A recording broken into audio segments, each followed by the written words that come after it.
Everyone, welcome to the subcommittee on consumer protection and commerce. And it will now come to order. Today, I will be holding a hearing entitled Safeguarding American Consumers, Fighting Scams and Fraud During the Pandemic. And due to COVID-19 public health emergency, today's hearing will be conducted entirely remotely. All members and witnesses will be participating via video conference. As part of our hearing, microphones will be set on mute for the purpose of eliminating inadvertent background noise. Members and witnesses will need to unmute your microphones each time that you wish to speak. I'll try and remind you. Additionally, members will need to be visible on screen in order to be recognized. Documents for the record can be sent to Ed Kazmierski at Kazmierski, sorry, and at the email address that we have provided to staff. All documents will be entered into the record at the conclusion of the hearing. Before I recognize myself for an opening statement, I want to take a point of personal privilege. And recognize some of all of the new members to our subcommittee. And first, let me just recognize the Democrats. We have Kathleen Rice from New York, Angie Craig from Minnesota, Lizzie Fletcher from Texas, and Lori Trahan from Massachusetts. So welcome to the Democratic new members. I will mention the new members also on the Republican side, and afterwards I'm going to welcome the new ranking member, Gus Bilirakis from Florida, who's been on this committee but not on the subcommittee before, and I'm so happy to have him. But let me just mention the GOP members. We have Neil Dunn from Florida, Debbie Lesko from Arizona, Greg Pence from Indiana, and Kelly Armstrong from North Dakota. Welcome all. I'm so happy. I hope you are now to be on this important subcommittee. So I'm going to see if Congressman Bilirakis, our ranking member, has some words to say. Let me turn it over to you. Oh, let me first just say we do have new staff. I already messed up his name once. As Ed Kazmierski, and I also just wanted to mention that we have a new acting chair of the Federal Trade Commission. She's been on the commission before, but Rebecca Kelly Slaughter. So Gus, representative and ranking member Bilirakis, go ahead. Sure. Yes, sure. Thank you very much. I appreciate it. And I look forward to working with you for our constituents and well, the whole country. This is a wonderful, wonderful committee, the best committee in Congress. And I'm really looking forward to, I do have a prepared statement, but I'm really looking forward to working also with the Republican leader, Cathy McMorris Rodgers, my great friend. So again, you recognize the new members. I think we have an all-star team here. These new members, Dr. Dunn from Florida, and of course, Mr. Pence, who we just spoke with, has some great ideas. From Indiana, and then Ms. Lesko, I admire so much. She does a great job for the team and for her district as well, from Arizona.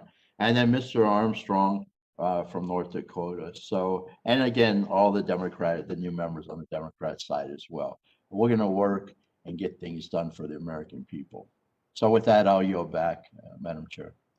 Thank you. I just wanted to say I'm excited about Representative Bill Rodgers. He was voted in Florida the most effective member of Congress because of all the bills that he actually got passed into law. So I am looking forward to seeing that kind of performance in a bipartisan way here also in the committee. So at this point, I will recognize myself for an opening statement of 5 minutes. So again, good morning and welcome to our hearing on the Federal Trade Commission and its response to COVID-19. The Federal Trade Commission was established in 1914 through an act of Congress and is inexorably linked to our committee and particularly to the work of our subcommittee. And of course, you know that the Energy and Commerce Committee is the oldest standing committee in Congress, originally stood up to regulate interstate and international commerce. And like this committee, the Federal Trade Commission was tasked with regulating interstate commerce. It's the only agency with jurisdiction over both consumer protection and competition issues. Many critics, myself included, frankly, would argue that the Federal Trade Commission has not lived up to its potential over the last, 40 years. But yesterday, the FTC announced a remarkable settlement with Amazon over its systemic stealing of delivery drivers' tips. Imagine. This is an example of the sort of announcement I had hoped that the new acting chairwoman would make a sign that the Federal Trade Commission would be taking on big cases that serve as a true deterrent to illegal conduct by those who might prey on American consumers. But we must recognize that this settlement would not have been possible without the threat of the Federal Trade Commission using its Section 13B authority. I'll explain. Under 13B, the Federal Trade Commission can require defrauders to provide restitution money to individuals who have been defrauded. Unfortunately, this authority is under assault right now at the Supreme Court, and the FTC may find itself deprived of a critical tool. Additionally, companies that defraud consumers make it hard on honest businesses to be able to conduct their business and to gain the trust of consumers. So I would hope that organizations like the Chamber of Commerce would recognize that rooting out bad actors and returning stolen funds to consumers is important for them and for everyone. Luckily, the Federal Trade Commission, in a bipartisan way, has reaffirmed the authority of Section 13B. So all the commissioners are on board, but it should be, we should all be on board.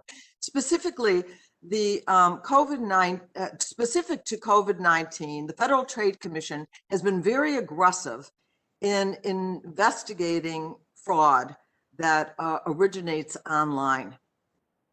The agency has sent hundreds of takedown letters, but has not really gone after the major cause of the problem, which is negligence by platforms. These platforms are not unwitting co-conspirators, but rather partners in profit. Platforms must demonstrate real efforts toward keeping scammers off their sites. Especially now, of course, now with consumers relying more on the internet for their shopping. I would like to see the subcommittee pass what I've called the Informed Consumer Act, which would require online platforms to verify the identity of their third-party sellers. This would go a long way toward protecting Americans. And I hope that this Congress, this subcommittee, can pursue a 21st century consumer rights agenda in a bipartisan way, and make sure that consumer rights that exist in the physical world also extend to the online world. I am looking forward to the direction that the FTC acting chair will take and protecting consumers, and using all the tools including the franchise rule, the funeral home rule, and pursue more when it comes to unfair practices, unfair cases. So I want to thank the witnesses who are here for joining us today. I now will recognize Mr. Bilirakis for 5 minutes. Thank you, Madam Chair. And again, I want to thank all the members of the committee. Welcome to the Consumer Protection and Commerce Subcommittee hearing of the 117th Congress. I'd like to congratulate again you, Madam Chair, for another term leading this great subcommittee where we promise innovation, champion emerging technologies, and protecting consumers. And I'm greatly looking forward to working with you. And I want to thank also the Republican leader for giving me, the ENC leader for giving me the opportunity to serve on the committee. I appreciate it so much. And to to be the ranking member, the lead Republican on the CPC. So again, I want to thank Ms. Rodgers for giving me the opportunity to lead as a Republican, and congratulate her on leading the committee on the Republican side, and also look forward to working with the full committee chair, who's a good friend of mine as well, Mr. Pallone. I know Cathy is going to do a great job as our leader to help the American people as well. Today, we will explore steps we can take to advance or fight against fraud and scams, which is so important to, again, especially during this pandemic. Millions are forced to isolate and remain in their homes, and bad actors continue to exploit consumers' fears, their fear and confusion. Some promising fake reservations for the coronavirus vaccines, again, fake is the word that I want to use. Stimulus checks, fake. Loans for small businesses struggling to stay afloat. And of course, we want to discuss the Super Bowl tickets. And I'm hoping that my Tampa Bay Buccaneers will prevail on Sunday. Just earlier this year in my district in Pasco County, I represent Pasco, which is the Tampa Bay area, as well as Pinellas and Hillsborough counties. The health departments discovered use of a fake Eventbrite website being used to charge money for registrations for the COVID vaccine. Inexcusable. This fake website was a complete scam, whereas we know vaccine registration is completely free. We must continue to protect consumers from falling victim to scams, and it not only cripples individuals financially, but can also cause serious mental health issues and lead to suicide, again, particularly during this pandemic. We made great progress on this subcommittee last year. We enacted HR 6435, the Combating Pandemic Scams Act, led by Representative Carter, along with Representatives Hudson, Custer, and Blunt, Rochester. With the efforts of our friends at the FTC, this law will focus give us the tools and resources on vulnerable communities to better educate and protect them from scams. Unfortunately, scammers are continuing to find new ways to exploit vulnerable Americans during COVID-19. With people remaining locked in their homes, many head online for social interaction, particularly our seniors. The bad guys know this and take advantage of it. And the FTC has already found that people are increasingly falling victim, unfortunately, to scams through social media platforms. This must stop. And just first 6 months of 2020, scams originated from social media tripled, resulting in 117 million in losses. With more consumers tuning in to these platforms, scammers create fake profiles offering connection, friendship, or economic relief, only to steal information and hard-earned dollars. These scams will often come by way of a friend request, and direct messages or advertisements. As the FTC continues to publish helpful information on best practices, I urge big tech platforms. I urge them that they should help your users remain vigilant against scams and fraud. Bad actors will resort to any means to steal money and information. We know that. They will create fake profiles, calls for new phone numbers, and even try to mask their identity as a friend or family member. The best preventative measure is education, as you all know, and entities across the country working in unison to share educational materials. And we must have a duty to share these materials with our constituents. If consumers know what to look for, they will be better equipped to avoid these scams. I commend the FTC for their tireless work fighting on behalf of consumers. However, they cannot do it alone. There must be greater collaboration. I'm over my time, Madam Chair. I'm just, can I ask for another 20 seconds? If not, that's okay. We'll discuss these issues during the meeting, and I apologize for going over my time, and I'll yield back. No, go ahead. Go ahead, finish. Is it okay? All right, I'll be finished. There must be greater collaboration and cooperation with state and local law enforcement, as you know. Collaboration, cooperation for merchants and platforms and communities to better educate consumers on best practices to avoid falling for scams and to increase efforts to hold bad actors accountable. I want to thank all of our witnesses for being here today, and I look forward to learning how to better strengthen protections for Americans from scams and frauds. And this is a great way to lead, Madam Chair. Thanks for having agenda in this particular meeting. So important. Thank you. And I'll yield back.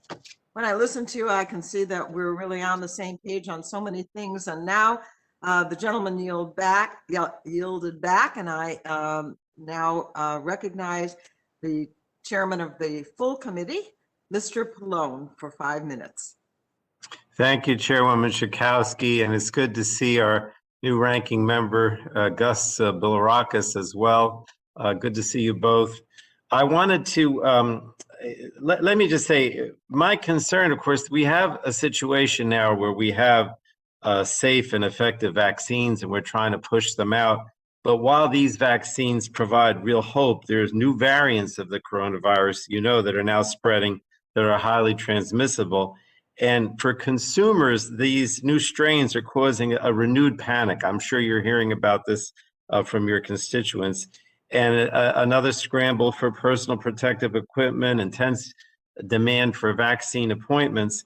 But for scammers and fraudsters, this is exactly the kind of fear and desperation that they seize and thrive on. So that's why I think that this hearing is so important, not only to deal with the scams and frauds that we've seen in the last 10 months, but now, even more opportunity for scams and frauds because of the fear that a lot of people have with these new variants.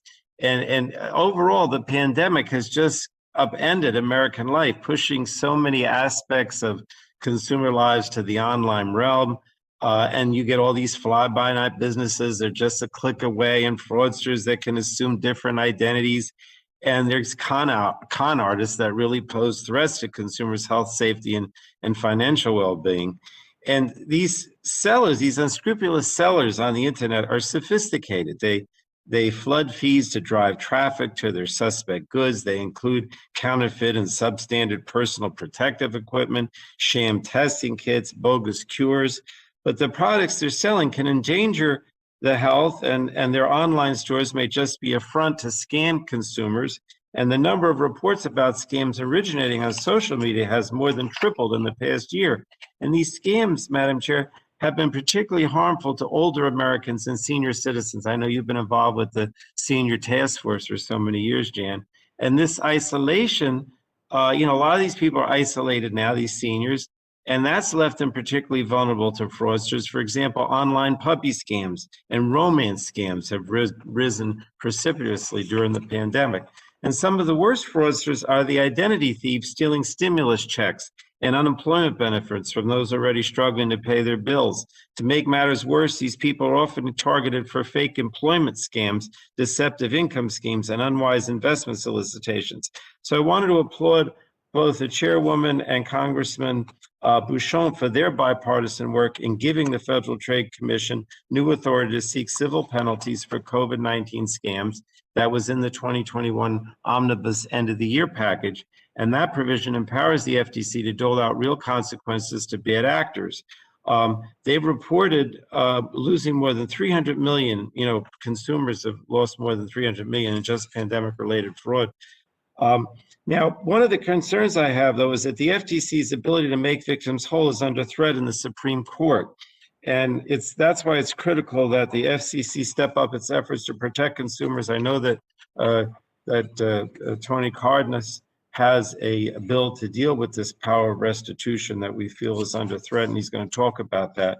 But the former FTC chairman, Joseph Simmons, I think insulated some of the worst that came out, some of these scams because of, and was very critical sometimes of the Trump administration. But the agency really needs to show its teeth now. And because since the beginning of the pandemic, the FTC has issued numerous warning letters, but warning letters are nothing. They're really just a slap on the wrist. So I want to hear from the panel, but before that, I'd like to yield the time remaining to Tony Cardenas, who I know he has some important legislation that I mentioned. Thank you, Mr. Chairman. The Federal Trade Commission is the country's premier consumer protection agency and respected internationally and as a leader in consumer protection. For example, just in the last 5 years alone, they returned $11 billion in refunds to victimized consumers. As the chairman mentioned, this authority to secure monetary relief for consumer victims under Section 13B of the FTC Act currently hangs in the balance in the United States Supreme Court. Should the court rule against the FTC, American consumers will pay the price. As warned in a remarkable bipartisan letter from all 5 FTC commissioners to the committee last October, and I quote, it says, "It is imperative that the Congress act quickly so that the FTC can continue to effectively protect American consumers." I'd like to submit that letter for the record, Madam Chair, and I plan to introduce legislation in response to the bipartisan call to ensure the FTC's continued ability to return consumer and victims their resources. I welcome working with my Republican colleagues on this issue. I note that Senator Wicker introduced legislation last Congress to address 13B, and I hope we can continue to work in a bipartisan way on this. Thank you very much. I yield back my time. And I yield back as well, Madam Chair.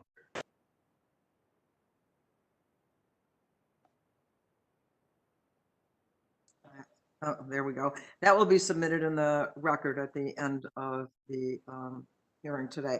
And let me now both congratulate and recognize Congresswoman McMorris Rodgers, and for now being the ranking member on the full committee, and for her 5 minutes on this subcommittee.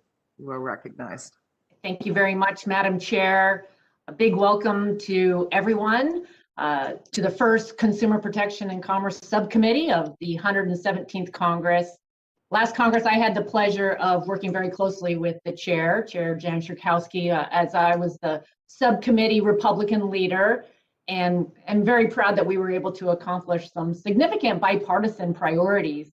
We reauthorized the U.S. Safe Web Act to ensure international cooperation against scams and frauds, which has never been more important.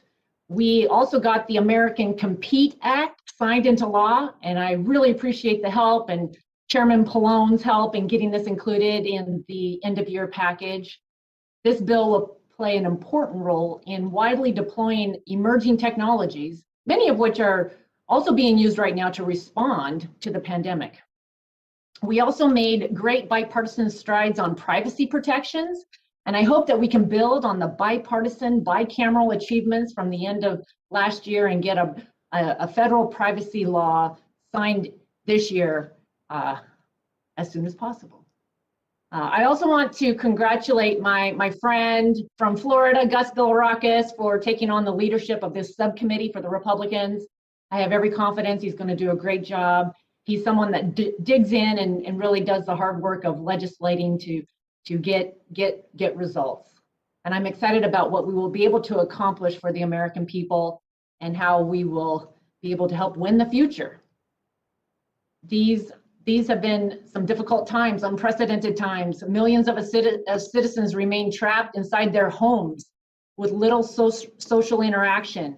In addition to worsening our country's mental health and substance abuse crisis, this isolation has created opportunities for bad actors to exploit Americans' pain. Last Congress, this subcommittee helped combat these bad actors and empower vulnerable communities to not become victims. Buddy Carter's Combating Pandemic Scams Act was signed into law at the end of last year. And I'm glad that we're continuing the good work of this subcommittee at the beginning of this year. As Mr. Bilirakis discussed, there's several scams to be on the lookout for and lies about COVID vaccines and attempts to steal stimulus checks, as well as the good old gift card scams that are on the rise. I want to thank and welcome Tracy Ponto. She's from Spokane, Washington. She's with Spokane Cops, Community-Oriented Policing Services. And she's one of our witnesses today. She's going to be sharing some of her insights on a range of scams that she sees and her work to protect and serve Eastern Washington. Education is the best prevention. And I know your dedication to that and your cooperation with law enforcement is getting results for victims. I also want to thank our allies at the Federal Trade Commission. They're on the front lines, educating our communities about the risk of COVID scams and holding bad actors accountable. And just as I've said during our work on privacy protections, we need a strong national standard and a regulator who is empowered to enforce that standard. The FTC has long relied on Section 13B of the FTC Act to obtain and enforce a range of remedies against certain illegal conduct. But I understand that authority is currently being challenged in the courts. Specifically, the 3rd and 7th Circuits have ruled recently that the FTC cannot obtain monetary relief under Section 13B. And the 3rd Circuit decided that the FTC misused Section 13B to address past illegal conduct. While we await the Supreme Court's decision, Congress has been asked by the FTC to amend the act to clarify this authority. There is certainly a need to get financial restitution to victims. However, I'm concerned about the potential for the FTC to abuse that authority and use it primarily to leverage defendants into settlements. If the argument in favor of increased FTC authority is that defendants are defending themselves too often without it, it's simply not persuasive. I want to be clear. I understand the importance of Section 13B and the role that it can play in an agency's consumer protection mission. especially in the bigger cases. But I also understand the reality that the Democrats are in the control of both chambers and may want to move before the Supreme Court rules. If that's the case, we must use this time as an opportunity to address other reforms to the commission. Again, I want to thank the witnesses for being here today. This is a timely and important discussion, and I look forward to hearing from all of you. Thank you.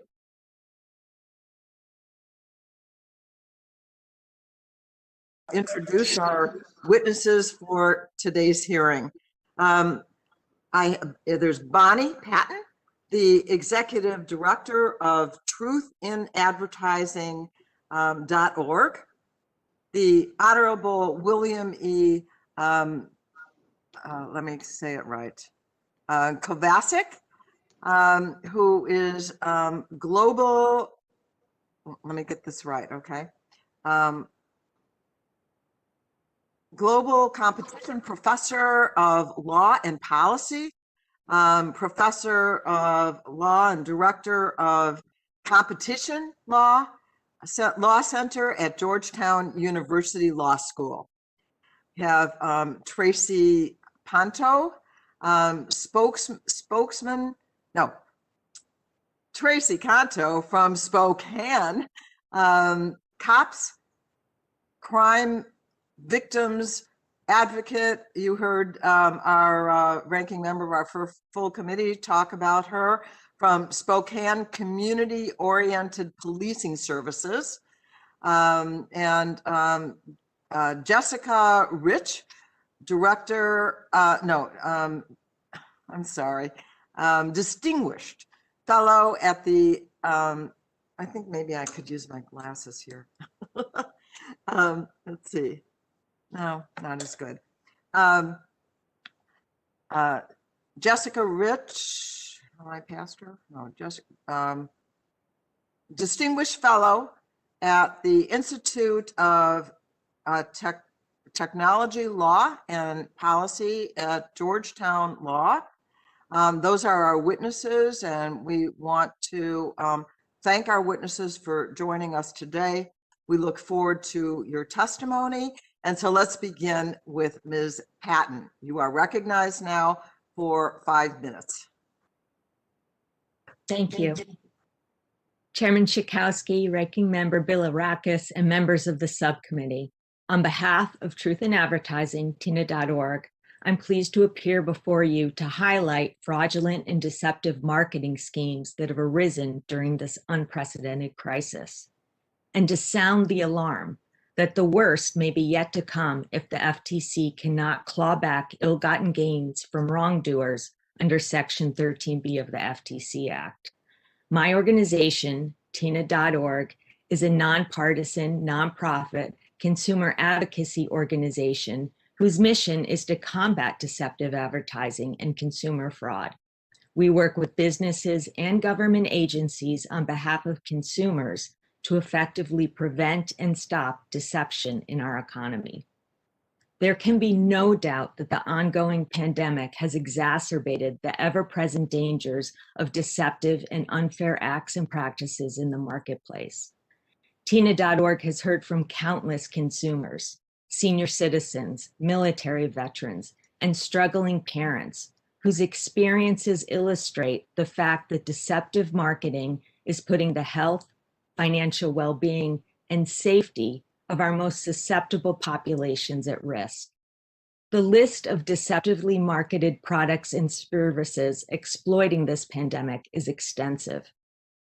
CBD products marketed to military veterans as a coronavirus treatment, bleach advertised as a liquid cure-all, wellness centers targeting first responders with IV vitamin drips to protect against COVID-19, Amazon and eBay sellers falsely claiming that their PPE is FDA approved, hand sanitizer marketed as protecting for 24 hours against COVID-19, alleged immunity boosting supplements targeting children, colloidal silver solutions advertised as having the ability to kill the virus from within, toothpaste and teeth whitening products claiming to prevent COVID-19, and sham wellness kits targeting seniors. Unfortunately, the deception does not stop with outrageous health claims. Many are exploiting the economic desperation wrought by this pandemic. Multi-level marketing companies claiming people can earn full-time pay working part-time. Lending companies deceptively using the CARES Act to exploit college students. Investment scams claiming to have patented COVID cures. And financial entities pretending to be SBA authorized lenders to lure in small businesses struggling to keep their workers employed. And to make matters worse, the agency primarily charged with policing these deceptive acts, the FTC, is now at risk of losing a mainstay of its enforcement authority, the ability to make victims whole under Section 13B. Because 13B does not specifically say anything about equitable relief when a permanent injunction is issued, the Supreme Court is now deciding the remedial scope, if any, of 13B in the case AMG versus FTC. AMG was a payday lending scheme that extracted money from people in desperate circumstances. In its appeal, the company does not dispute that it violated the law. Instead, it argues that the $1.3 billion it stole should be its to keep.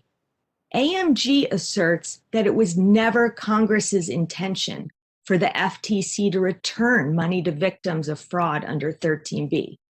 Quite to the contrary, AMG argues that this legislative body fully endorsed the notion that wrongdoers should pocket the money they've illegally taken when it drafted 13B.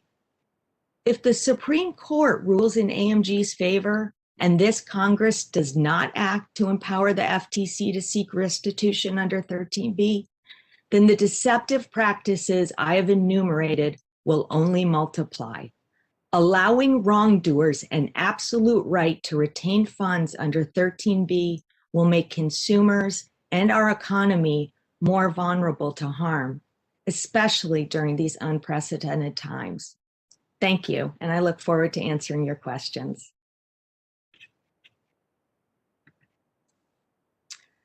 Thank you.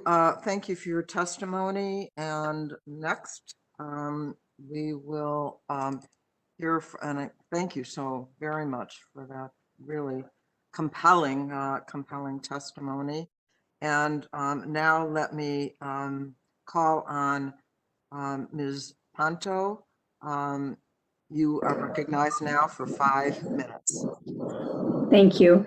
Good afternoon, members of Congress. Thank you for inviting me here today to talk to you about our organization and what is happening in the world of scams and frauds over this past 2020 season. First, let me introduce myself. My name is Tracy Ponto. I am a retired Spokane police officer after serving 25 years. I now work full-time as a crime victim advocate for Spokane Community-Oriented Policing Services. Spokane Cops is the nonprofit organization for the Spokane Police Department. We have 5 staff members, 400 volunteers, and 9 cop shops throughout our city. Our cop shops serve as a liaison between the police department and our communities and provide a location for neighbors to come in and seek assistance with their concerns. Our cop shops provide programs such as Block Watch, identity theft and fraud victim callbacks, neighborhood observation patrols, and other programs that work on getting neighbors engaged in their community, working alongside law enforcement, and taking ownership and keeping their communities safe. Our organization focuses on crime prevention and working with neighbors to help resolve quality of life issues. In a time where our nation is asking questions on how to get our law enforcement and community working together, our focus is to help educate the community and provide crime prevention tips to help solve many of their concerns. My current position as a crime victim advocate is to help any and all victims of crime.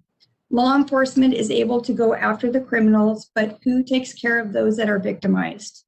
Many people feel unsafe after being victimized, and as an advocate, we are able to help restore some of that sense of safety by providing a crime prevention through environmental design survey, amongst other services. When you are a victim of identity theft and fraud, you are incredibly vulnerable to losing your money, which is what supports your daily life.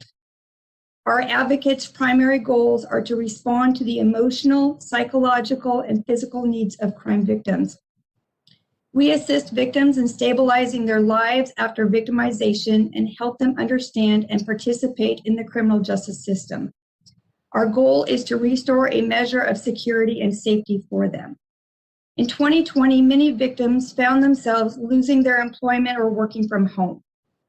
With quarantine and social distancing, victims found themselves doing more of their shopping online. Victim advocates saw an increase in identity theft, fraud, and scams with this vulnerable population.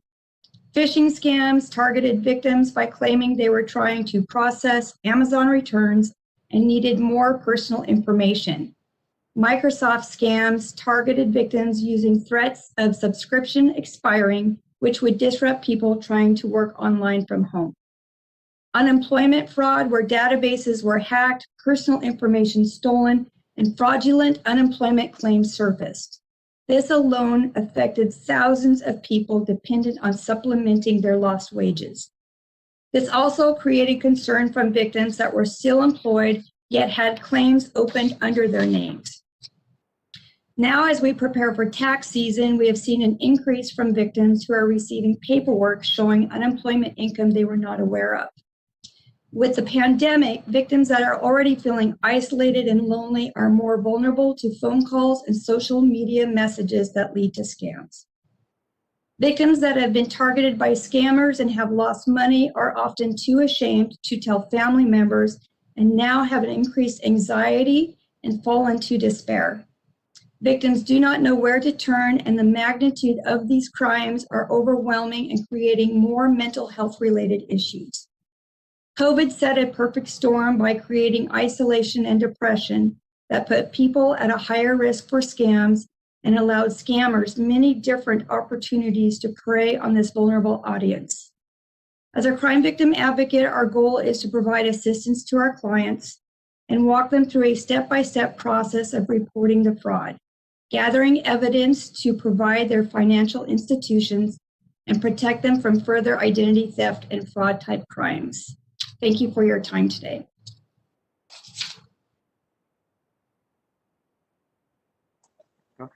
And thank you, Professor Kovacic. It is yours for 5 minutes. You are recognized.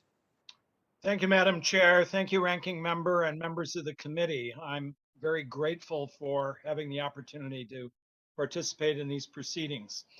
I'm going to suggest a series of steps that you and your colleagues can take to put the FTC in a better position to address the formidable challenges that you've mentioned. I acknowledge the wonderful work that I think the FTC has done in a terrible time in which the challenges have intensified and they've had to move out of their building and do everything remotely. I speak from my experience at the FTC and my current work as a non-executive director on the board of the United Kingdom's Competition and Markets Authority. I don't speak on behalf of the agency, but I speak with an awareness of what the CMA, the FTC, and others have done in an extraordinary circumstance when they have had the hardest challenges and have had to work in a remarkably difficult setting. I think they performed admirably. I have some thoughts about what you and your colleagues can do to put them in the position to do still better. Let me start by offering 3 suggestions that involve new legislation, and then to come up with 3 that involve your role as an oversight body and as a forum for holding policy discussions about what the FTC and others should do. First, on the legislative side, I simply echo the priority that all of you have given, that Bonnie Patton has just given as well, to repairing what is likely to be a hole in 13B authority. My own view of the AMG case, which Bonnie just discussed, is that the FTC will lose that case. The oral argument was not favorable from a wide variety of perspectives within the Supreme Court. I think priority number 1 is to be prepared as soon as possible to repair the damage that an adverse decision would do. If the commission does not have the ability to disgorge ill-gotten gains from misconduct, the deterrent effect of its enforcement power is considerably weakened. That's priority number one. You're aware of that. Second, I would make major new investments in the capability of the Federal Trade Commission. Let's remind ourselves of what Congress has asked it to do. It's not only the principal consumer protection agency in the country, it is a major antitrust agency, and it's the principal US data protection agency. But we pay peanuts to carry out those functions. We pay low salaries compared with even what other federal officials get, and we provide a very modest budget, not even quite $350 million a year. My suggestion, raise the compensation of FTC employees at least to the level of the Consumer Financial Protection Bureau. That salary scale is fully 20% higher. Why and in what respect is financial services consumer protection more important than the concerns we mentioned? Second, and more dramatically, I'd give the FTC $1 billion a year to do its job. I'd monitor the performance with that money, but my view is that we're demanding Mercedes-like performance, but we want to pay for a Chevy instead. And that doesn't happen in real life. I see a real measure of the sincerity of the nation and its elected officials to deliver on this promise, its willingness to fund these activities appropriately. Otherwise, we're just kidding ourselves about what we want to be done. Related to that, major investments in upgrading the FTC system built over a period of 20-25 years to improve its capacity to collect data on misconduct and to apply it, a major upgrade of the Sentinel system, and to mimic the experience of the Competition and Markets Authority to build up a data team. The Competition and Markets Authority has a team of 40 technologists that now work on these issues. Third legislative proposal is to eliminate gaps in the FTC's jurisdiction by eliminating the exceptions for common carriers, banking and financial services, and not-for-profit organizations. Finally, 3 thoughts about the use of oversight authority. One, as the ranking member mentioned, boost cooperation. I suggest to you that taking money away with civil remedies is not going to keep serious bad guys from doing what they do. The only solution there is cooperation with criminal enforcement authorities to take away their freedom. If we're not going to do that, again, I think we're not really digging into the seriousness of the problem and addressing it. Second, invite the FTC and its partners at the state and local level to sit down with you and talk about what they learned by way of doing innovative things to address the COVID crisis and what gaps have to be filled. That should be an ongoing collaboration between the committee and the public enforcement agencies. And last, to confront the future design of the FTC, should you adopt new privacy legislation, what do we want the FTC to do in the future? My thanks to the committee for the chance to be here.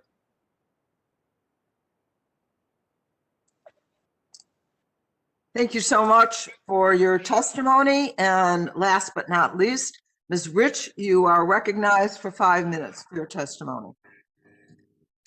Thank you, Chair Schakowsky, Ranking Member Bilirakis, and members of this subcommittee. I'm really pleased to be here to discuss the challenges of fighting fraud during the pandemic. I'm no longer at the FTC, but I spent most of my career there, actually 26 years, the last 4 of those years as its Director of Consumer Protection. I care deeply about ensuring a safe and fair marketplace for the American public. One of the biggest challenges in consumer protection, as we've all been talking about here today, is fighting fraud, a pernicious problem that steals from consumers, often those least able to afford it, undermines their trust, and distorts the functioning of the marketplace. In times of crisis, fraud can be especially relentless. Con artists prey on distressed consumers, offering bogus health cures, non-existent financial aid, and many other scams, often posing as a government agency or official. This happened with Hurricane Katrina and the Great Recession, and it's happening now.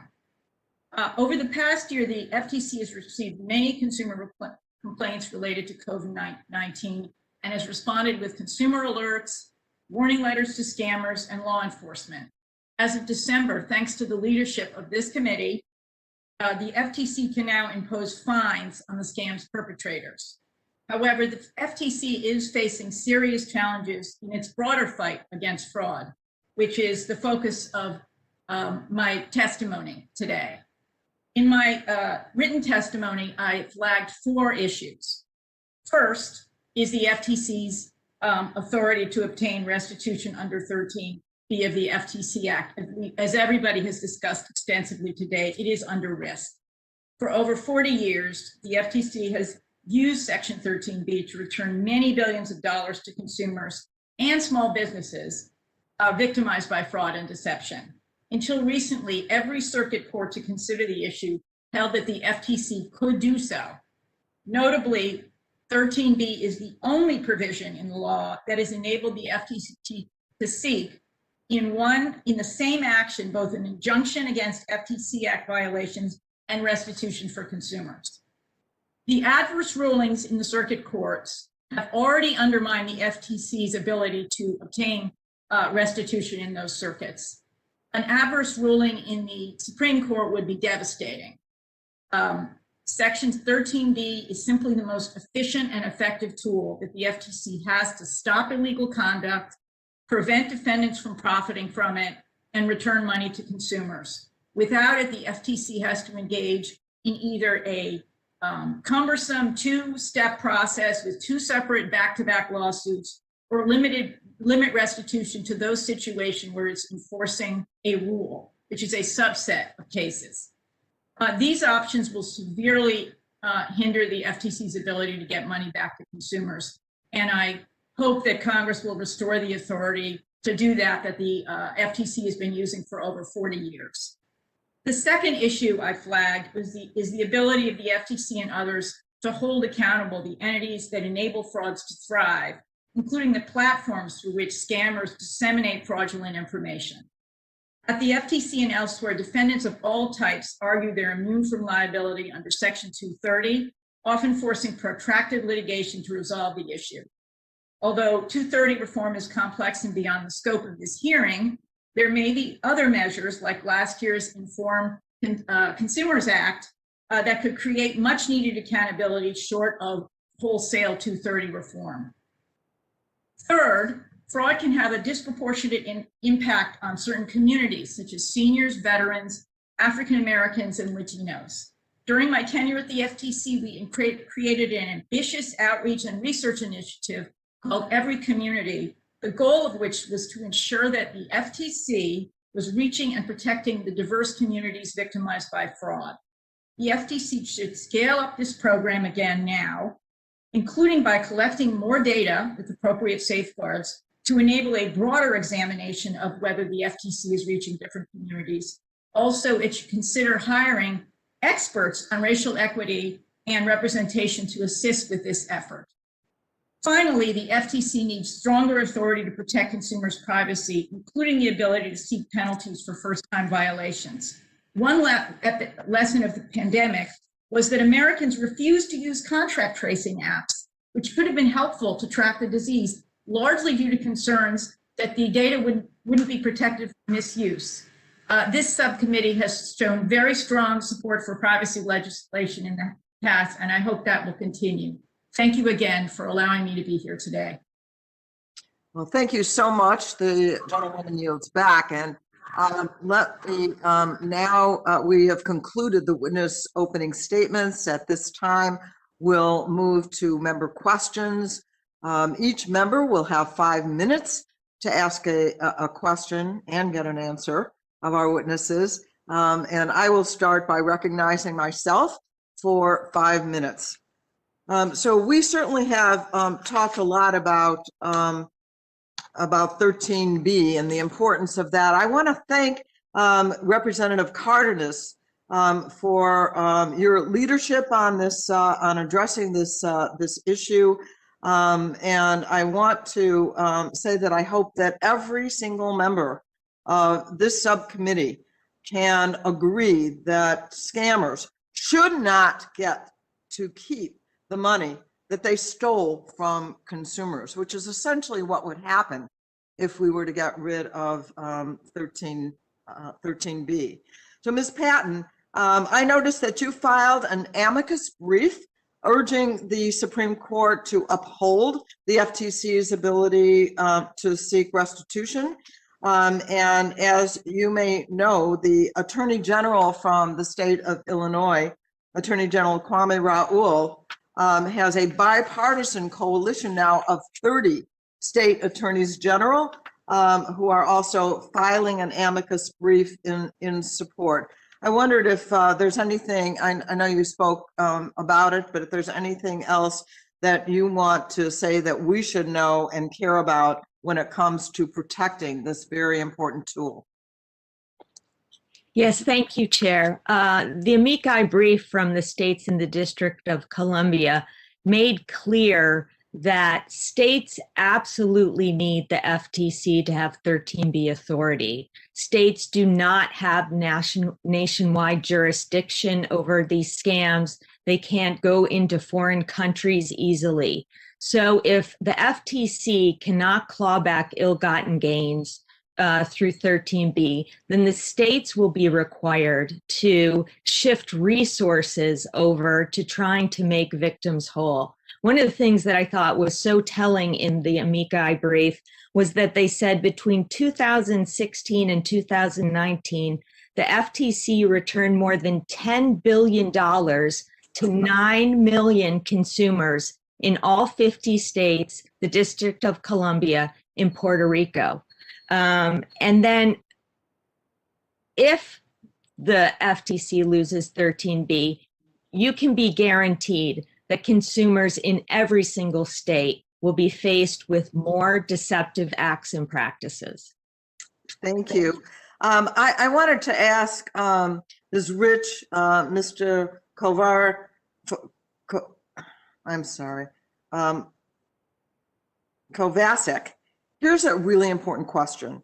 Is there any point in waiting to see how the Supreme Court rules on the question of 13B, or should the authority under that, should we deal with it before the Supreme Court?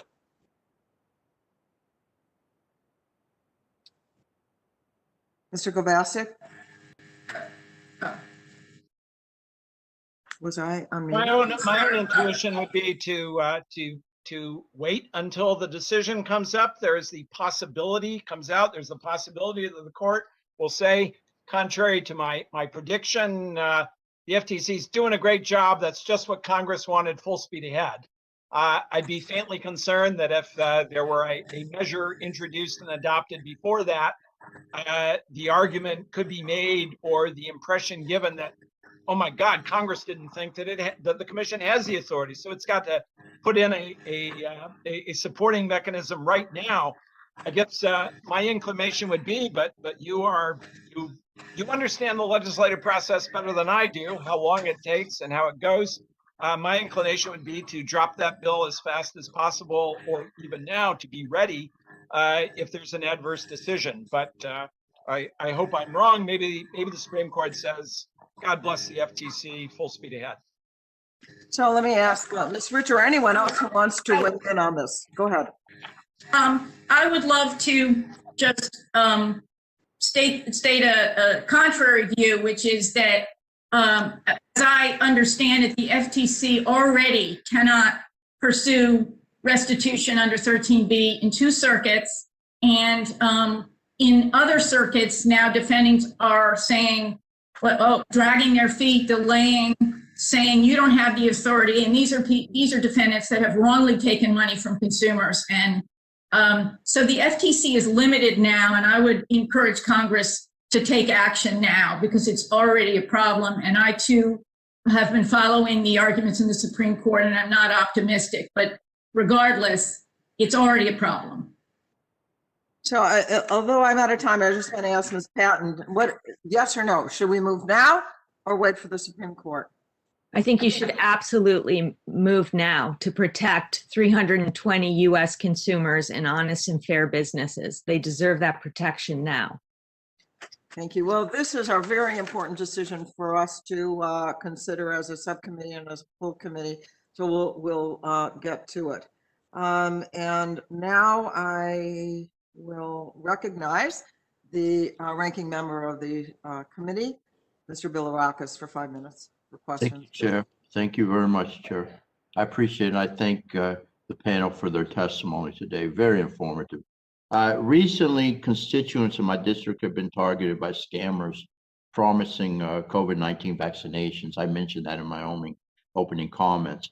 Think Eventbrite websites masking themselves as health departments are requiring residents to pay fees for appointments to receive the vaccination. This was reported in my local paper, the Tampa Bay Times, recently. I'm glad to hear steps have been taken to remedy this particular situation, but more needs to be done to protect the vulnerable individuals trying to receive the vaccinations. I think most people would agree with that.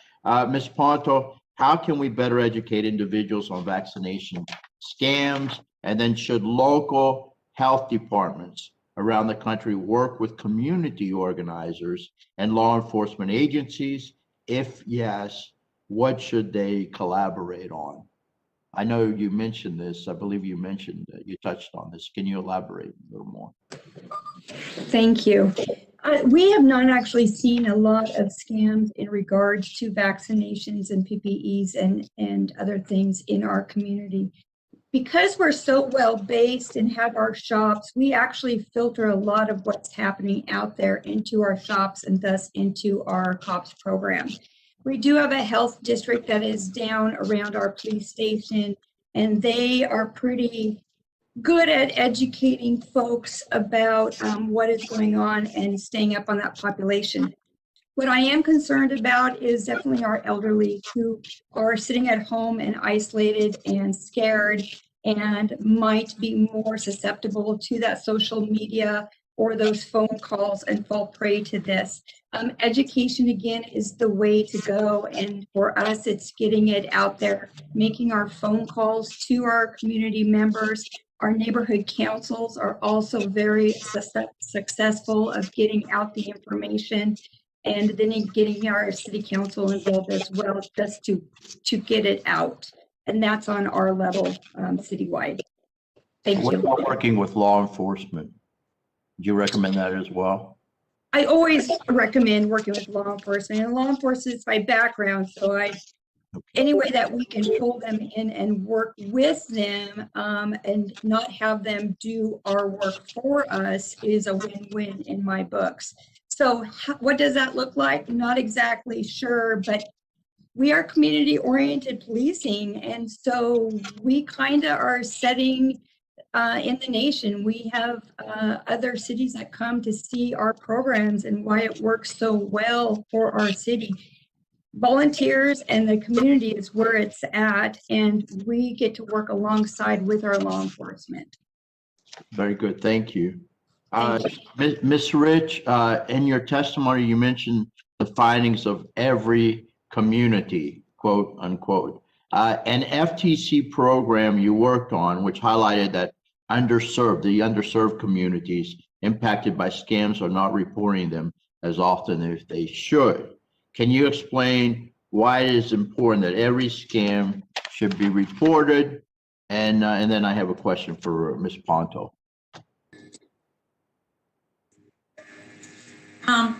Why should every scam be reported? The FTC really does relies on many sources for targeting its law enforcement, but one of the sources is consumer complaints that it receives, and also information it receives from its partner about the complaints they're seeing on the ground. So if the inputs if the agency isn't getting information about the scams that are really hurting consumers, it can't target its enforcement well. And if certain communities aren't comfortable reporting to the FTC or don't know to report to the FTC may not be protecting those communities. And research that we did when I was still at the FTC suggests that was the case in some instances. And so it's very, very important that the FTC do more work to ensure that it is reaching every community that needs its protection, whether by itself or through trusted partners, so that it can target its protection efforts effectively. All right, thank you, Madam Chair. I'm going to go ahead and yield back because my time has expired, but I'll submit questions for the record. Thank you.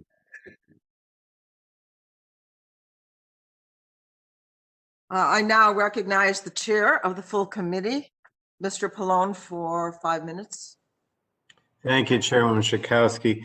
I wanted to ask some questions. I wanted to use New Jersey, if I could, as an example, because we've had a very aggressive state attorney general who's been trying to go against consumer protection violations. But even so, since the beginning of the pandemic, New Jersey has lost nearly $9 million, individuals in fraud, despite this aggressive enforcement by the attorney general, and that includes. He's sent out like 1,800 cease and desist letters and at least a dozen enforcement actions.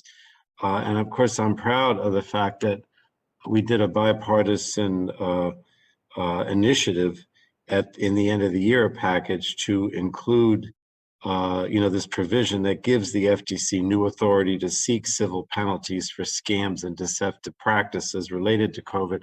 That I believe was Jan and Dr. Bouchon's initiative.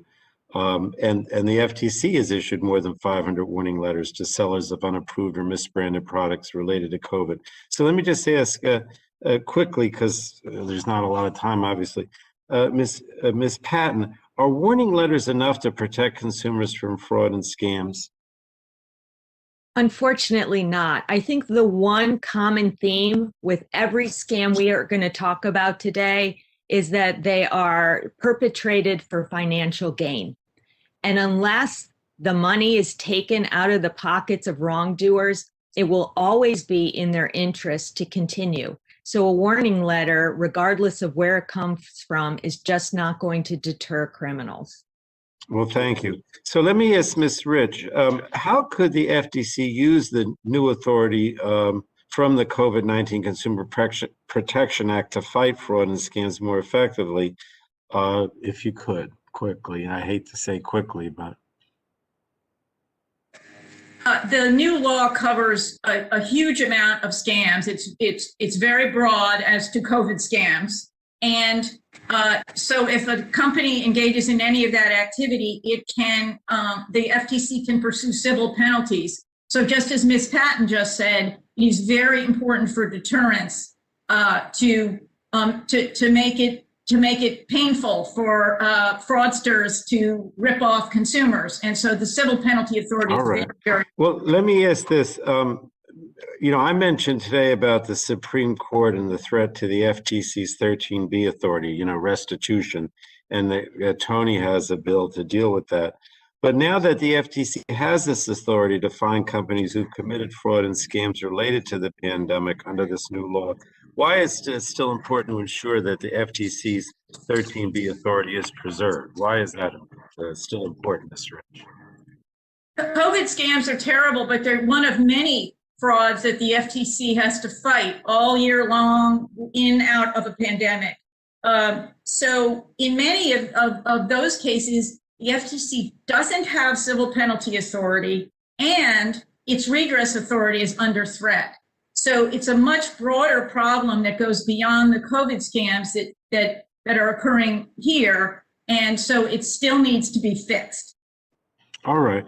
And then just quickly on social media for Ms. Patton or Ms. Rich, we know that, the scams on social media have tripled this year, mostly with online shopping.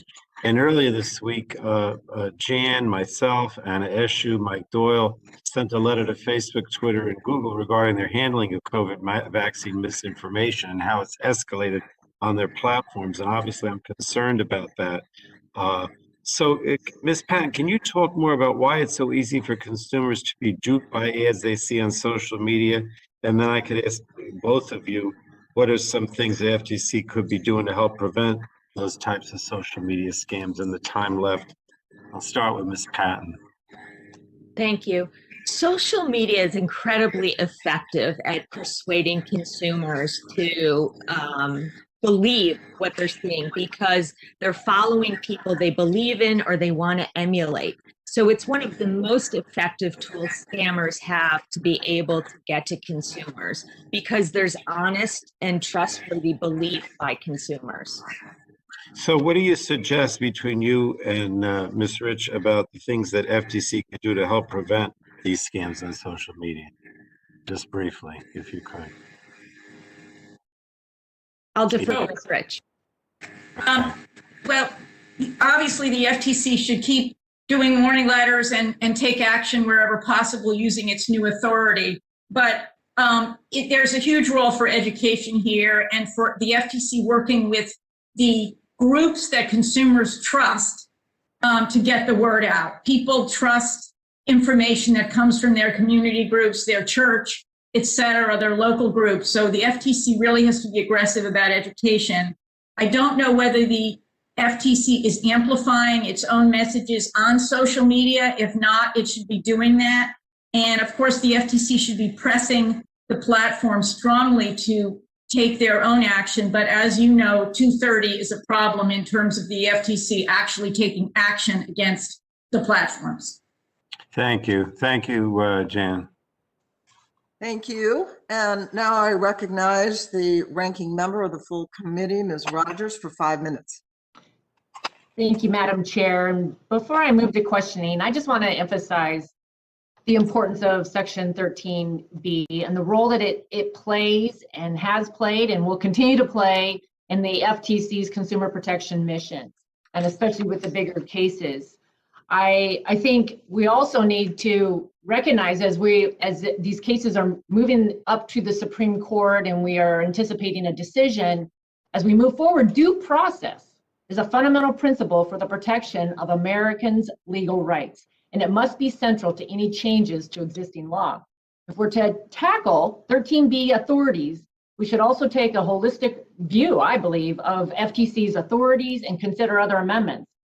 We considered FTC process and transparency reforms in the 114th Congress, and I would just recommend them to you, Madam Chair, and other members of this committee, that as we're moving forward looking at FTC roles and responsibilities, that what was put together then be a part of this legislative effort.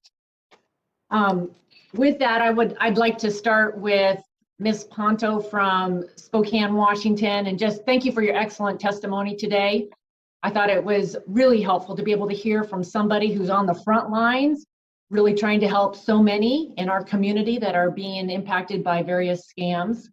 You know, we're talking a lot about the FTC and its statute and authorities, but I also think it's also important just for us to better understand, you know, why people are falling for these scams and why they're vulnerable now and how we can improve education to prevent scams and facilitate cooperation among the federal, state, and local agencies.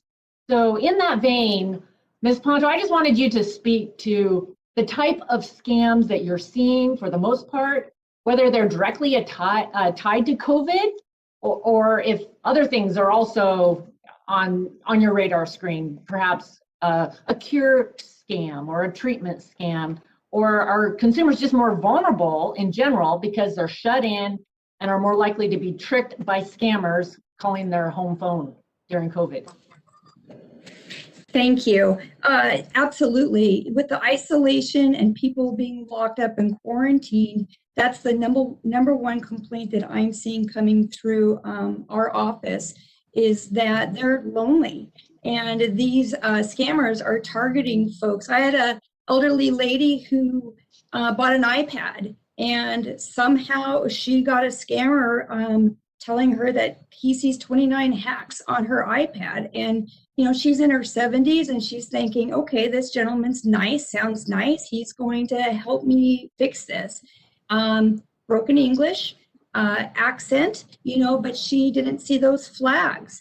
And basically, long story short, he had her in the car, tripping around to Fred Meyer's and Target, pulling gift cards, putting $500 to $1,000 on gift cards, walking her through the process of going through different check stands, getting them cash. Had a store manager come up, recognize that she may have been a victim of fraud. She lied to him. She goes, Tracy, I knew that he was telling me, and I still lied to him.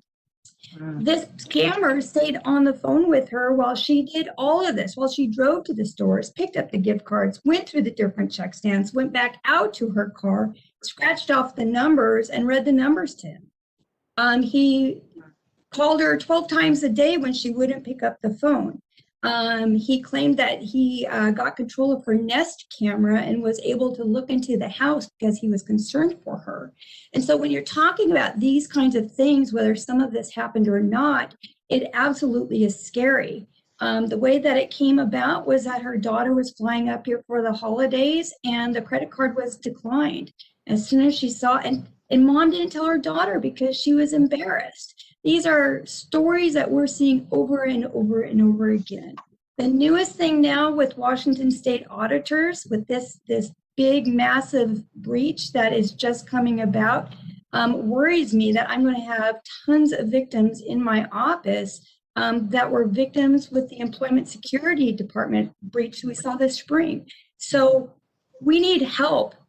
I've got detectives who are having difficult times pulling information for victims, even though the FTC says that, you know, these businesses shall provide this information. It's taking months to get it. And so we need better, thorough, more timely help from the Federal Trade Commission in these areas. Thank you. Thank you. Thanks for what you're doing on the front lines and joining us today. I yield back. Well, those are amazing, amazing stories. Now, I am happy to call on my dear friend and fellow Illinoisan and longtime member of this committee, Congressman Bobby Rush.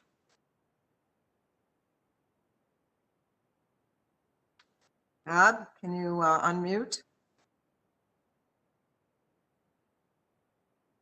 Bobby Rush, unmute. There we go. Thank you, Madam Chair. And I am your friend, and we have been friends for decades now, and I certainly enjoy your friendship. Mr. Rich, the COVID-19 pandemic has exposed the healthcare disparities in our nation, and parallel to this pandemic is what I call a consumer protection pandemic that is more long-standing and that has existed for many multiple decades in our nation. In your testimony, you mentioned that the rulings on 13B by the Third and Seventh Circuits, and I quote, have already undermined the FTC's ability to obtain restitution for consumers. My district is in the heart of the Seventh Circuit, and I would ask you if you would please drill down for us and to describe how these rulings have undermined the FTC's ability to obtain restitution, and how have this impacted communities, consumers in these circuits? Well, I'm not at the FTC now, so I don't have the details of the cases and that have been stopped or changed because of the rulings. But when the circuit court says that you can't get restitution through 13B, until that's reversed, whether by a miracle at the Supreme Court or by Congress acting, the FTC cannot bring a 13B action and in one action both get injunctive relief against law violations, often fraud, and restitution at the same time. Instead, it has to instead it would have to sue that company if it wants to get restitution in an administrative action that takes years at the commission. And then when that is done and there is an order, go to court in the Seventh Circuit in your district and seek redress then. In cases where the FTC has used this tool, it has taken years and years, and the money, there's no guarantee the money will be there at the end of it, allowing defendants to keep the money. The other alternative is that if there is a rule on the books that the FTC can enforce, then it can go to the Seventh Circuit and seek restitution in the same action where it's stopping the conduct. But many cases that the FTC brings don't involve rule violations. And so that's a problem as well. And so you're putting your finger on the very heart of the problem. Thank you. Ms. Patton, can you please discuss what reforms you think are needed to Section 230? And specifically, why should the Congress exclude commercial speech from the protections Section 230 currently affords? Thank you. I don't think that deceptive and false speech that's commercial in nature, and I want to stress commercial speech, should be protected. That is the kind of speech that is being used to take advantage of susceptible and vulnerable populations, especially during this pandemic, to steal money from them, steal their identities. And it does more than just economically impact these people. It really goes to, as we've talked about, people's mental health care and the like. And so I just don't think that there should be a law protecting that kind of illegal speech. Thank you. Madam Chair, I yield back. And now, thank you for your questions and answers.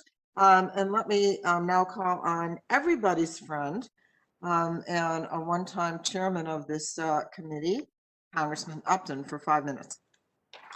Well, thank you, Madam Chair, and it's a very important hearing, and I really appreciate listening in and participating with all of my colleagues. This is so important because so often this really does prey on the most vulnerable, those that are least prepared to deal with something like this. And we've seen it on other issues. Traditionally, I've been kidnapped. Please send money to pay my hotel bill, and it goes to Nigeria and it disappears. But this is even worse because all of us know about COVID, and all of us want a resolve to this issue so that we can get our life back to normal again. And these folks who are praying with an EY versus AY are so dangerous to our society. Let me just say a couple things from Michigan's perspective.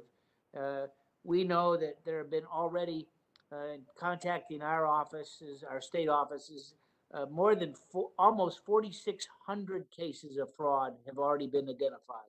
Another almost 2,600 scams, identity theft, almost 1,300, do not call, 331, almost $6 million total, with an average of $250 per individual, and the percentage of reports indicating a loss, 44%. So a real issue. I guess my first question is to Mr. Kovacic. What is your understanding as it relates to Section 13B and Section 19? Are they mutually exclusive? What are your thoughts on that issue? They're complementary mechanisms, but Jessica has underscored the superior quality of Section 13B. It provides by far a more effective way of getting the kind of immediate relief, getting a temporary restraining order right away, freezing assets, making it possible to preserve the possibility for recovery. The commission does have other tools, but in the context we're describing, especially with the urgency that you've just set out, 13B is the best mechanism the commission has to get immediate effective relief. But part of what I find disheartening about our conversation is notice how often we've heard the word crime and criminals mentioned here. My concern is that if there's not an effective collaborative mechanism between the civil enforcement side and criminal enforcement officials, if that's not a priority, what we've really said is that the worst that will happen to you is you'll have to give the money back. And I think the only way to have the real deterrent message here is to take away the freedom of the criminals we've been talking about. But 13B, for getting the civil recovery in place, by far superior to the other tools the FTC has. Well, thank you. Ms. Ponto, you know, in your previously service in law enforcement before joining the Spokane cops, how can law enforcement be better equipped to go after scammers? I know social media is used. I look at my relationship with my law enforcement folks, and they're often the ones that are going knocking on the doors, trying to help individuals who might have been victims of scams. But how did you work and enlist social media to try and bring about the knowledge and education to folks as relates to potential scams in your previous role? Thank you. Backing up just a little bit, with our department, I think it's important to know that, you know, fraud is not necessarily a glamorous crime. Most of our crimes that we investigated that took higher priority are the crimes against persons. And, you know, identity theft and fraud is a property crime. It also has multiple layers to it. And I know as a patrol officer, you know, we would hand off to go to domestic violences and big assaults. But you had somebody that was at a Safeway with identity theft, you know, it was like, oh my God, I'm not even sure if I know how to do this. There's so many layers to identity theft and fraud that when we would take the report, then we would pass it off to the detectives to do the investigations. Well, about 10 years ago, our fraud unit was dissolved. We needed more detectives in different areas of Spokane. And so they kind of farmed out the fraud cases to those detectives that were already carrying a large caseload. And so I think that is detrimental in itself because we don't have folks that are doing that specifically. And I see my time is just about up. So thank you. Well, thank you. Thank you. And now I recognize Mr. Cardenas for 5 minutes of questions.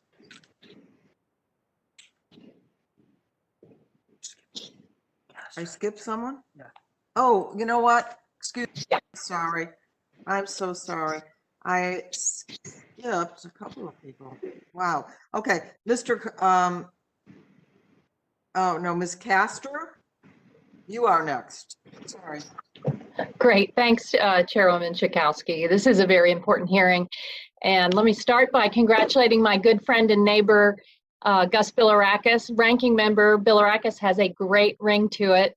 And I know Rep. Soto would agree that when the Tampa Bay Buccaneers win the Super Bowl this Sunday, it will not be a scam. It may be hard to believe, it may be a miracle, but no scam at issue here. But this is a really good place for the subcommittee to start because we're talking about the fundamental authorities of the Federal Trade Commission and whether or not the FTC is really working at its full capacity for our neighbors. And unfortunately, in many cases, it is not. And it couldn't be more obvious than during this pandemic when folks are desperate and they don't know who to trust from day to day. And as our witnesses have pointed out, it's just the scams are widespread. Unfortunately, the scam artists are all too creative these days. And back home in Tampa, I've heard from my neighbors about fake COVID cures and phony clinical studies and even the puppy and romance scams.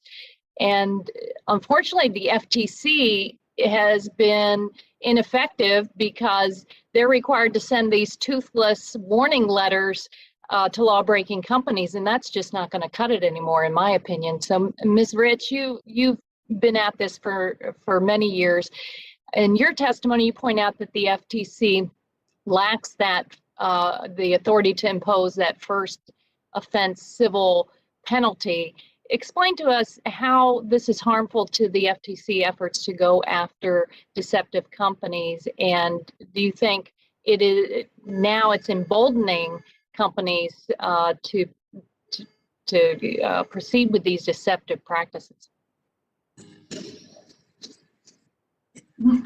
As some of my co-panelists and many of the representatives members have said, it's very important to have appropriate remedies to deter wrongdoing and also to, where possible, return money to consumers. The FTC's first choice of remedy is always to return money to consumers, not penalties. But you can't always return money to consumers, and as we've been discussing, that authority is under threat. And one of the reasons you can't always return money to consumers is you can't find the consumers, there's not enough to implement a meaningful redress program, et cetera.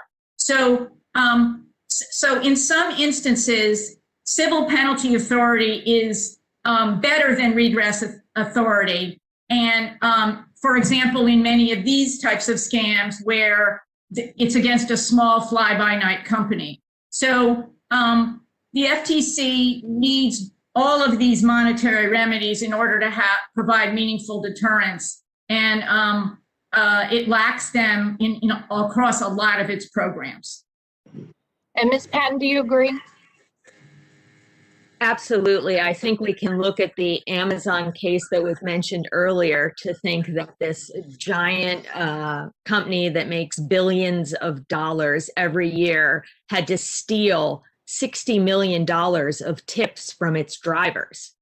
And all the FTC could do in that case was get the money back. They couldn't penalize Amazon. And I just think that's crazy. It's outrageous. And I think that Amazon absolutely deserved a penalty. Well, I think it's clear that, especially with the evolution of online platforms, these scam artists are just, the scams have accelerated. The online platforms have facilitated it. And I think this committee will have an obligation to modernize the FTC and address the first offense civil penalties and the ability to use and reinforce Section 13B going forward. So I'll look forward to working with all of my colleagues here to do just that. And thanks, and I yield back.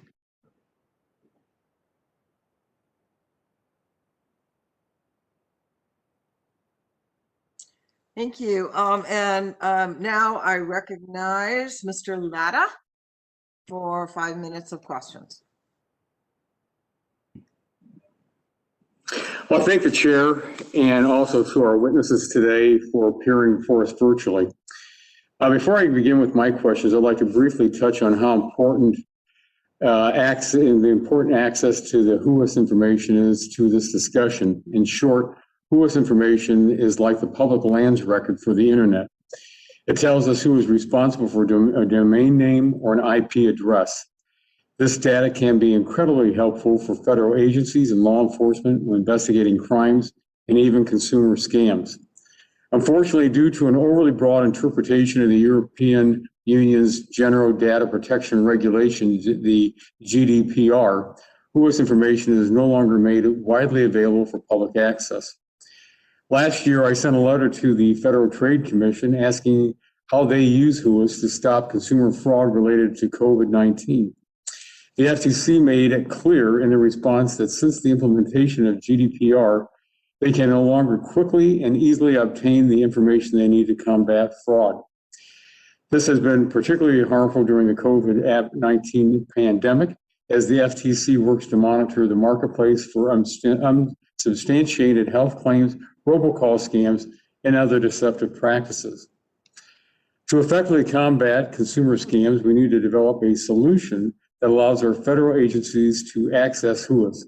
I appreciate that the Internet Corporation for Assignment of Names and Numbers, ICANN, recognizes the importance of WHOIS and is working to find a pathway that provides this data for legitimate, lawful needs, but is taking far too long to make this information accessible. As we discuss COVID-19 scams today, I asked my colleagues on this committee to consider how helpful WHOIS information would be to stop criminal schemes and to work with me to fix this issue. I asked the chair unanimous consent to enter into the record the written response I received from the FTC on July the 30th of 2020.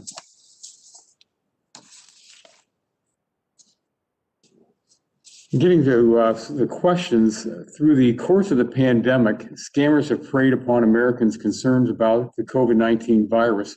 We've seen this through phone calls, social media posts, phishing schemes, and counterfeit products. Senior citizens, especially those in Ohio, were hit hard by these scams. And just a short period of time, 578 scams targeted individuals 60 and older. Most recently, my district county health departments have been warning citizens of scammers pretending to be health department officials. These bad actors are telling residents about coronavirus test results, contact tracing, and vaccine scheduling, and asking for personal information such as credit card numbers and social security numbers. So, Ms. Ponto, if I could start my first question with you. While we know that the FTC is taking action against many scammers who are using the pandemic to defraud consumers, how are law enforcement agencies taking action at the local level? And how can we better, again, I know you've brought it up a couple of times, but how can we better educate our consumers, especially our seniors, to identify these potential scams? Thank you. Before COVID, we were able to do a lot of our tablings. We had town hall meetings. Now we do everything by Zoom, much like what we're doing here today. We are still getting that information out in those forums. We divvy that information out to our neighborhood councils, to our city councils who have their own social media platforms. Our COPS program is very good. Again, we're all situated in the different neighborhoods, and a lot of that comes filtered through our COP shops. We have pamphlets, we do the brochures, and we're able to talk to people on the phone. We have all kinds of elderly folks who give us a call to confirm that the police organization is giving us a call and they want money for their emergency fund. Is this a scam, or do I give them money? We're able to talk them through these things. We will continue to educate in these different platforms the best that we can, but really the COP shops is a great alternative for being right there in the neighborhood and serving that liaison between the police department and the community. Well, also your testimony, you talk about the unemployment scams, and that a lot of people don't realize their information is being used for fraudulent unemployment claims until much later. Are there systems in place to help these individuals to further protect their information or recover from this stuff? At this time, I do not believe so, but I'm not confident on that. Okay. Well, thank you very much. And Madam Chair, my time has expired and I yield back. I thank the gentleman. And next we have Congressman McNerney for 5 minutes of questions.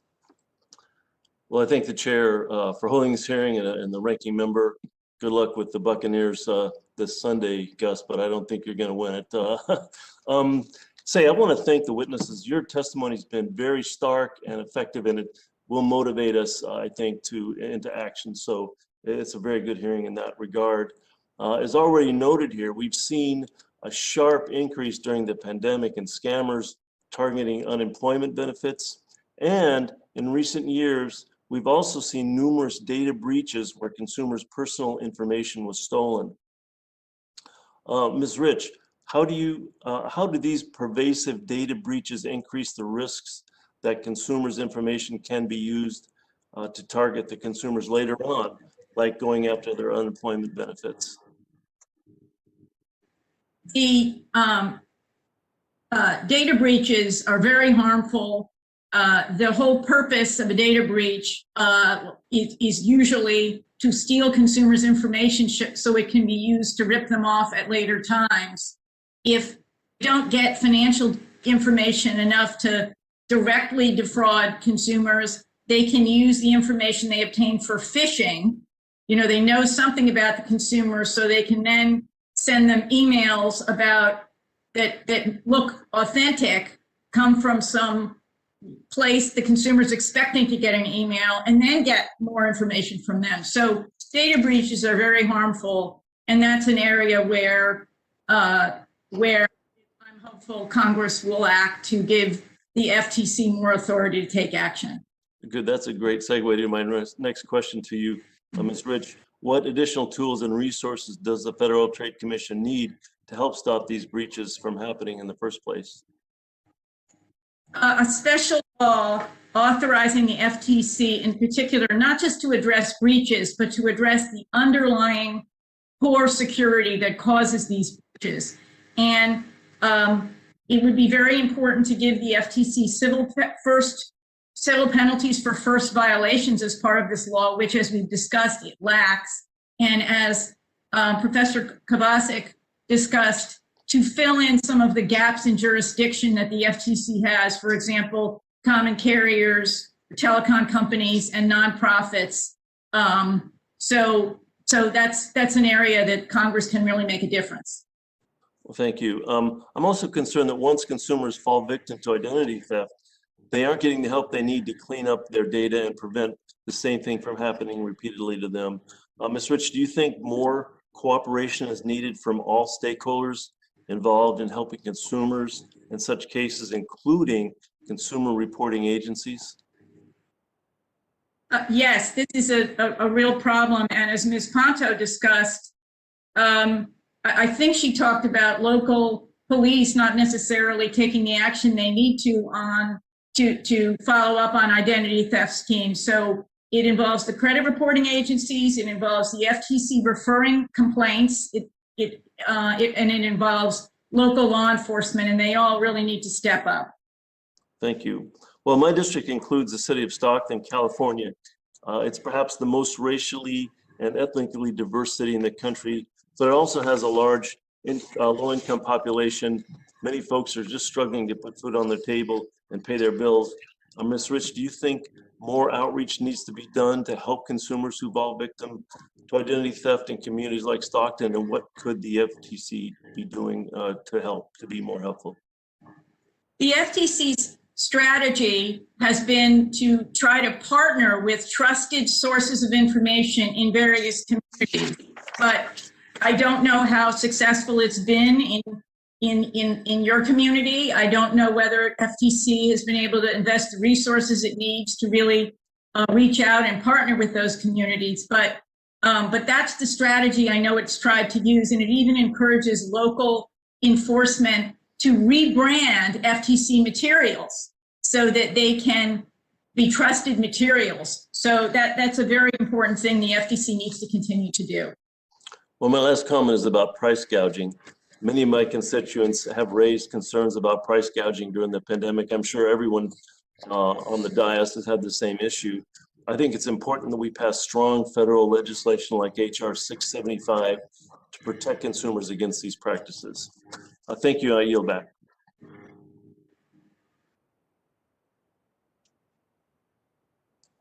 The gentleman yields back, and now I call on Mr. Guthrie. It was strong. It was a really good exchange. Thank you. Thank you, Madam Chair. I really appreciate you and Republican leader Bill Rockus for holding this hearing, and thank all the witnesses for their testimony. Since the COVID-19 pandemic began nearly a year ago, deceptive marketing, counterfeit products, and scammers targeting America's most vulnerable have been on the rise. In order to help protect Americans and stop this trend, I introduced my bill, the Safeguarding Therapeutics Act, worked with our former colleague, Elliot Engel. Hope he is doing well. It was signed into law last month. This legislation gives the FDA the authority to seize and destroy counterfeit medical devices and products, such as counterfeit vaccines and other combination devices that could harm patients. So proud that was signed before last session. So my question is starting with Ms. Patton. In your testimony, you mentioned multiple misleading health products, such as unapproved treatments and cures for the coronavirus that are continually advertised to susceptible populations across the country. So my question is, how is the truthinadvertising.org, how does it successfully work with businesses and government agencies to combat fraudulent marketing schemes, to protect these consumers from these harmful products? And what resources are available to help consumers identify these products? Thank you. So one of our goals is to always get information to consumers as quickly as possible. So we immediately put things on our website, tina.org, and on social media platforms to try and educate consumers about inappropriate health products. Moreover, when we do find a company that is violating the law, FTC law, we'll immediately contact the company and ask them to stop it.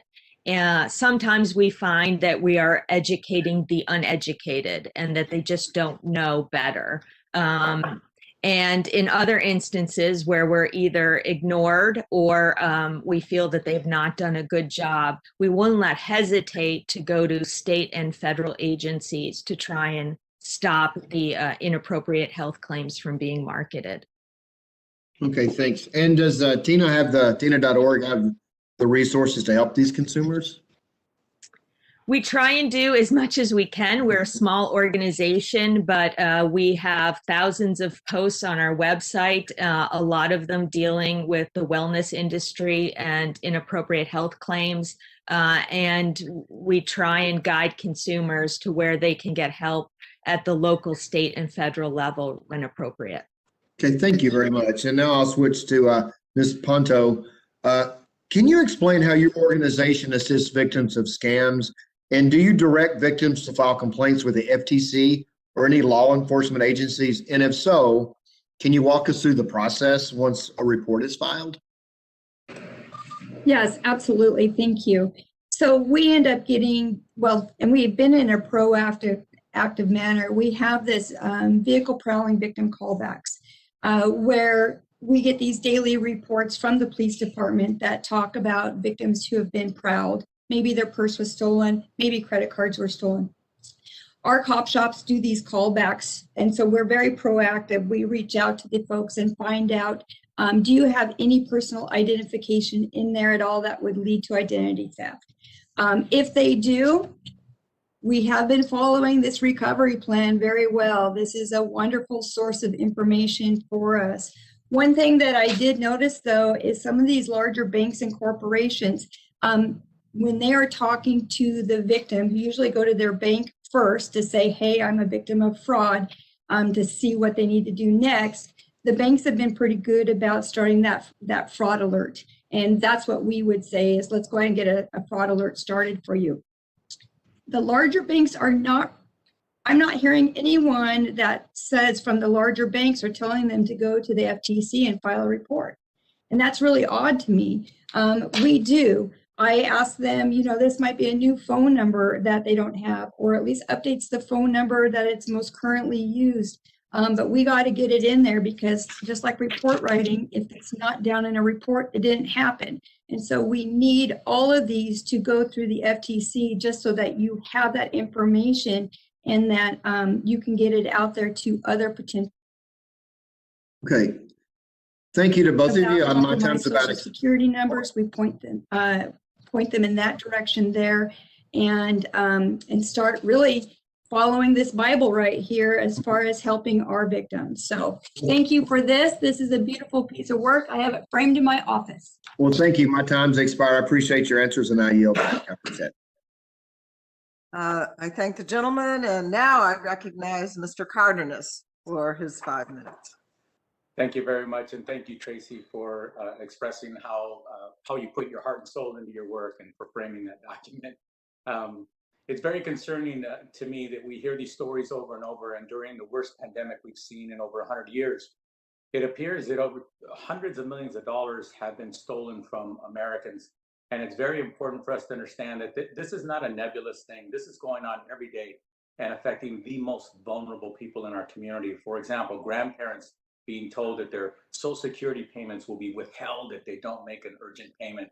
They're your neighbor who is struggling to get consistent work because of the pandemic, and they've lost their job and they fall into this fraudulent investment coaching scam. For years, the FTC has sent a strong message to people who would prey on consumers to make money off of people illegally.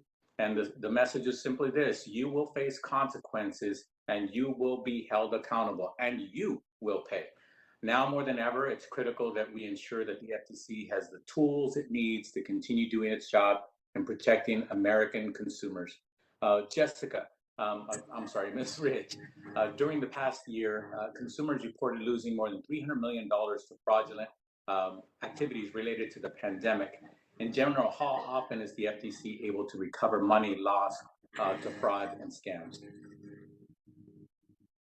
I don't know that I could put a particular number on it, but whenever the FTC takes actions, its goal is to get money back for consumers. That is the top priority, which is why the 13B threat is so urgent, and why I'm sure everybody at the FTC watching this hearing right now is very thankful to you for taking the leadership to try to solve that issue.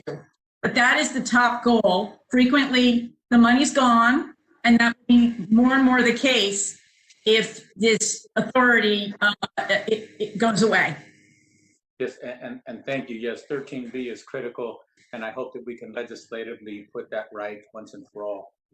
Is it fair to say that bad actors who are taking advantage of people with these schemes related to pandemic would be emboldened should the FTC lose its power to return the money back to the American people when they've been scammed? They already are. As I mentioned, the FTC can't pursue this relief in 2 circuits already, and others are watching that and saying, oh, look, the Supreme Court may take this authority away. Let's delay, or let's not pay. And as we also discussed, the FTC lacks civil penalty authority in many cases. And so between the 2 of those, it's going to embolden fraudsters a lot.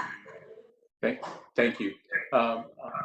Bill, Mr. Kovacic, as a former small business owner myself, I know that it's even hard to run a business even in the best of times. The overwhelming majority of small business owners are honest Americans who want to do things the right way. How are small businesses who are playing by the rules harmed when they have to compete in a marketplace with actors who break the rules and who are not brought to justice? Why is Section 13B so important to the FTC's work to make sure that we have a fair playing field out there? I think, as we're all painfully aware, the businesses you're talking about already are suffering a horrible period of distress. And there's a good question about how many of them will survive this process. In your own district, how many small businesses that were fully operational 12 months ago will be operational 12 months hence? And my guess is the denominator is a lot bigger than the numerator there. You add to that the additional concern that I play by the rules. I pay my employees fairly. I give my customers a fair deal. I think one of the most damaging things is that when you have the bad guys, and again, these are cynical bad guys, it gives the sense that the whole neighborhood of commerce is corrupt.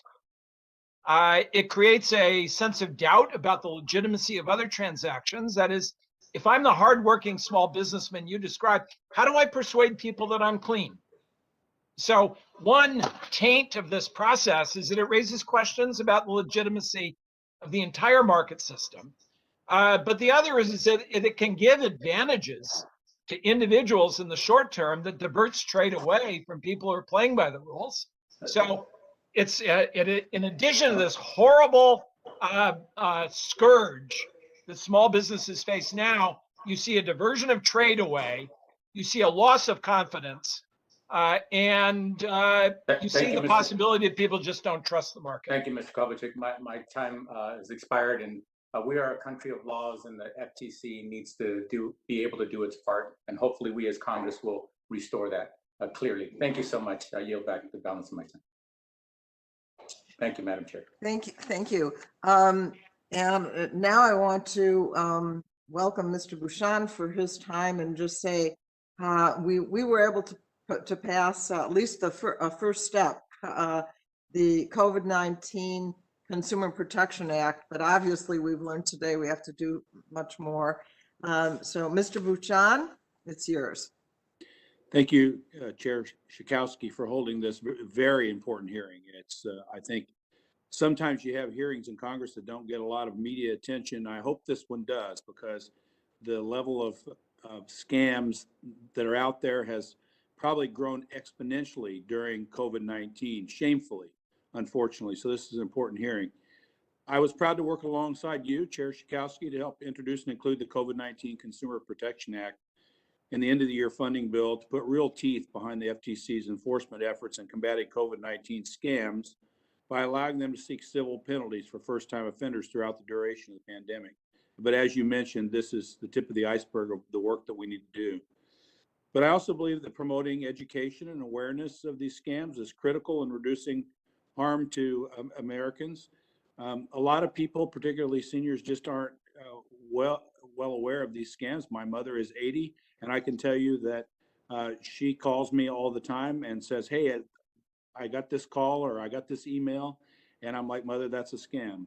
And so this is real, and it hits home for everyone. I also know as a surgeon that using appropriate and approved medical equipment is critical in achieving positive outcomes during the pandemic for both patients and healthcare providers. So I'm going to focus a little bit on that. Ms. Ponte, have warnings of fraudulent personal protective equipment obtained in scams been part of the Spokane COPS community outreach when promoting the proper usage of various personal protective equipment? Thank you. To be honest with you, we are not seeing a large number of fraudulent vaccinations or remedies or personal protective devices. We're not seeing that really in the Spokane area too much. Well, that's good to hear, because across the country, this has been a pretty substantial problem where products that are supposed to be protective are not. Or as you mentioned, now we're seeing fraudulent vaccines and other things as it relates to COVID-19. As you mentioned earlier, this hearing, falling victim to a scam also causes serious mental health concerns, and victims may be too embarrassed to admit they were scammed. And I know that is true. They won't even admit it to family members. As I mentioned, my mother, she was a victim of a scam. Fortunately, it wasn't that significant, but I didn't know about it until I went to her house. And I'm like, and I won't get in detail, but I'm like, well, where did you get this thing? Well, somebody called me. So I know that. She was embarrassed, and also it causes mental health concerns. Can you speak to some of the issues you've seen and how we can best address providing support in this area for victims? We really need to be stepping up as communities and taking care of our elderly population. A lot of the folks, especially in their 70s, 80s, don't have Wi-Fi, they don't have laptops, they don't have smartphones. And so they really are feeling the isolation. They might get something in the mail, and, these folks have good hearts. They want to send money to these different agencies to help support whatever mission they're on. And so it's more difficult. And I almost think that it falls heavily on family members being educated and having those hard conversations with their mothers and their fathers. We don't want to disrespect our mothers and fathers, We want to have them keep their independence. We do not want them to feel foolish and those things. So it really is important that our adult children really do that follow-up and get that information to their mothers and fathers. Churches is another great forum because a lot of this population do go to their local churches, town halls, senior community centers, places like that, places that they go and frequent, assisted living centers. So those are areas that would benefit from brochures and education. Ms. Patton, do you have any comments on that, or anyone else on the panel want to comment on this, the PPE situation where the fraudulent stuff related specifically to COVID and what you're seeing and what we can do? Yes, Tina.org has received numerous complaints from consumers that have ordered PPE on the internet and failed to get it. We've also seen many advertisers putting the FDA logo or saying that they're FDA approved, when obviously that's not the case on Amazon and eBay. So it's been a huge issue. Okay. Well, I'm out of time, so I'll yield back. Thank you, Chair Schakowsky. Thank you. I think Congresswoman Dingell is not back yet. I'm going to move on then to my Illinois sister, Congresswoman Robin Kelly for 5 minutes. Thank you so much, Madam Chair, and welcome to the ranking member. As much as I love Cathy Castor, I say ABB, anybody but Brady on Sunday. But anyway, thank you to the witnesses. The coronavirus pandemic has been ripe territory for scammers, as we all know. Criminals have taken advantage and have profited from confusion and hardship. Seniors in particular have been targeted during this pandemic. Ms. Patton, many seniors struggle with technology and lack digital literacy skills. Due to the coronavirus pandemic, many are now having to rely on the internet more than ever, including for booking COVID-19 vaccine appointments. In some states, vaccine appointments need to be booked online, leaving those who can't navigate the internet at risk of falling prey to fake vaccine appointment websites. Have you seen seniors targeted during the pandemic, and what should they keep in mind to guard against falling victim to a scam? Absolutely. I mean, I don't think it's a coincidence that one of the largest scams that seniors fall victim to is tech support scams, right, on the computer, because they do struggle. So it has been a huge issue. And, you know, it's hard to stop. I think that seniors also are primarily scammed using the telephone. And while there is an ability for local, state, and federal agencies to find scams on the internet or in print, it's much harder when the scam is perpetrated over the telephone. So it's a huge issue, and I know one that is being examined by agencies at every governmental level. Thank you. Ms. Rich, when you were the Bureau Director, you created the Every Community program to ensure the FTC was reaching a diverse set of communities. What were the major successes of the program, and what were the obstacles you ran?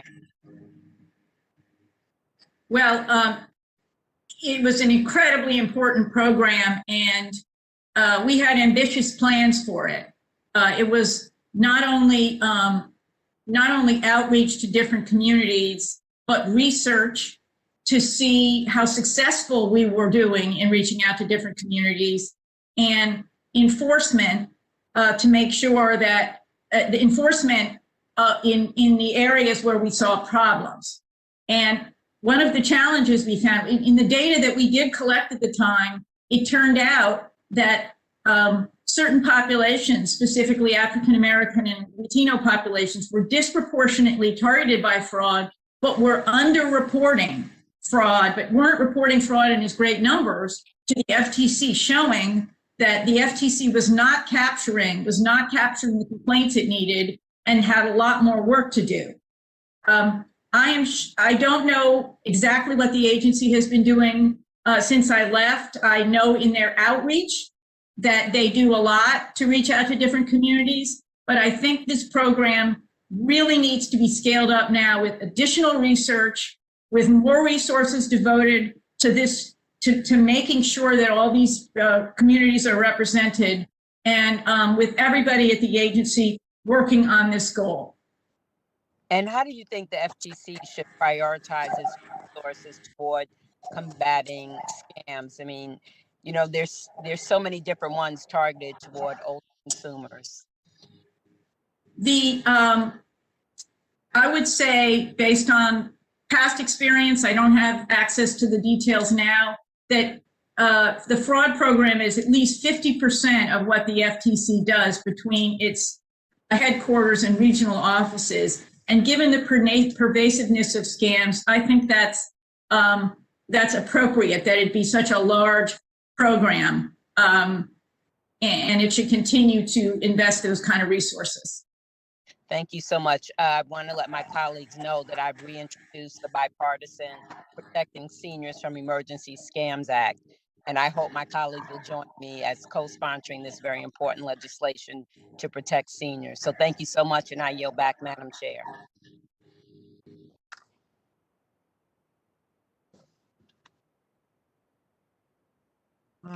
He's off camera. Can I ask? Yeah, is Mr. Dunn here? No? Give me a signal if you are. Otherwise, I'm going to move on to Representative Lesko for 5 minutes.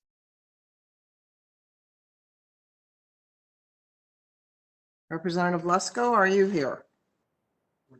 Done. Done. I guess it's back. Don, are you here? Okay, you're recognized. You're recognized for 5 minutes.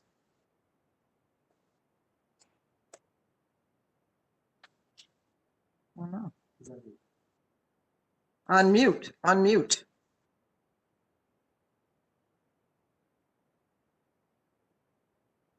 Okay. Is that to me or to Representative Lesko? No, if you're there, Mr. Dunn, and that's you. Oh, okay. I'm sorry. I thought you- Recognized. Okay.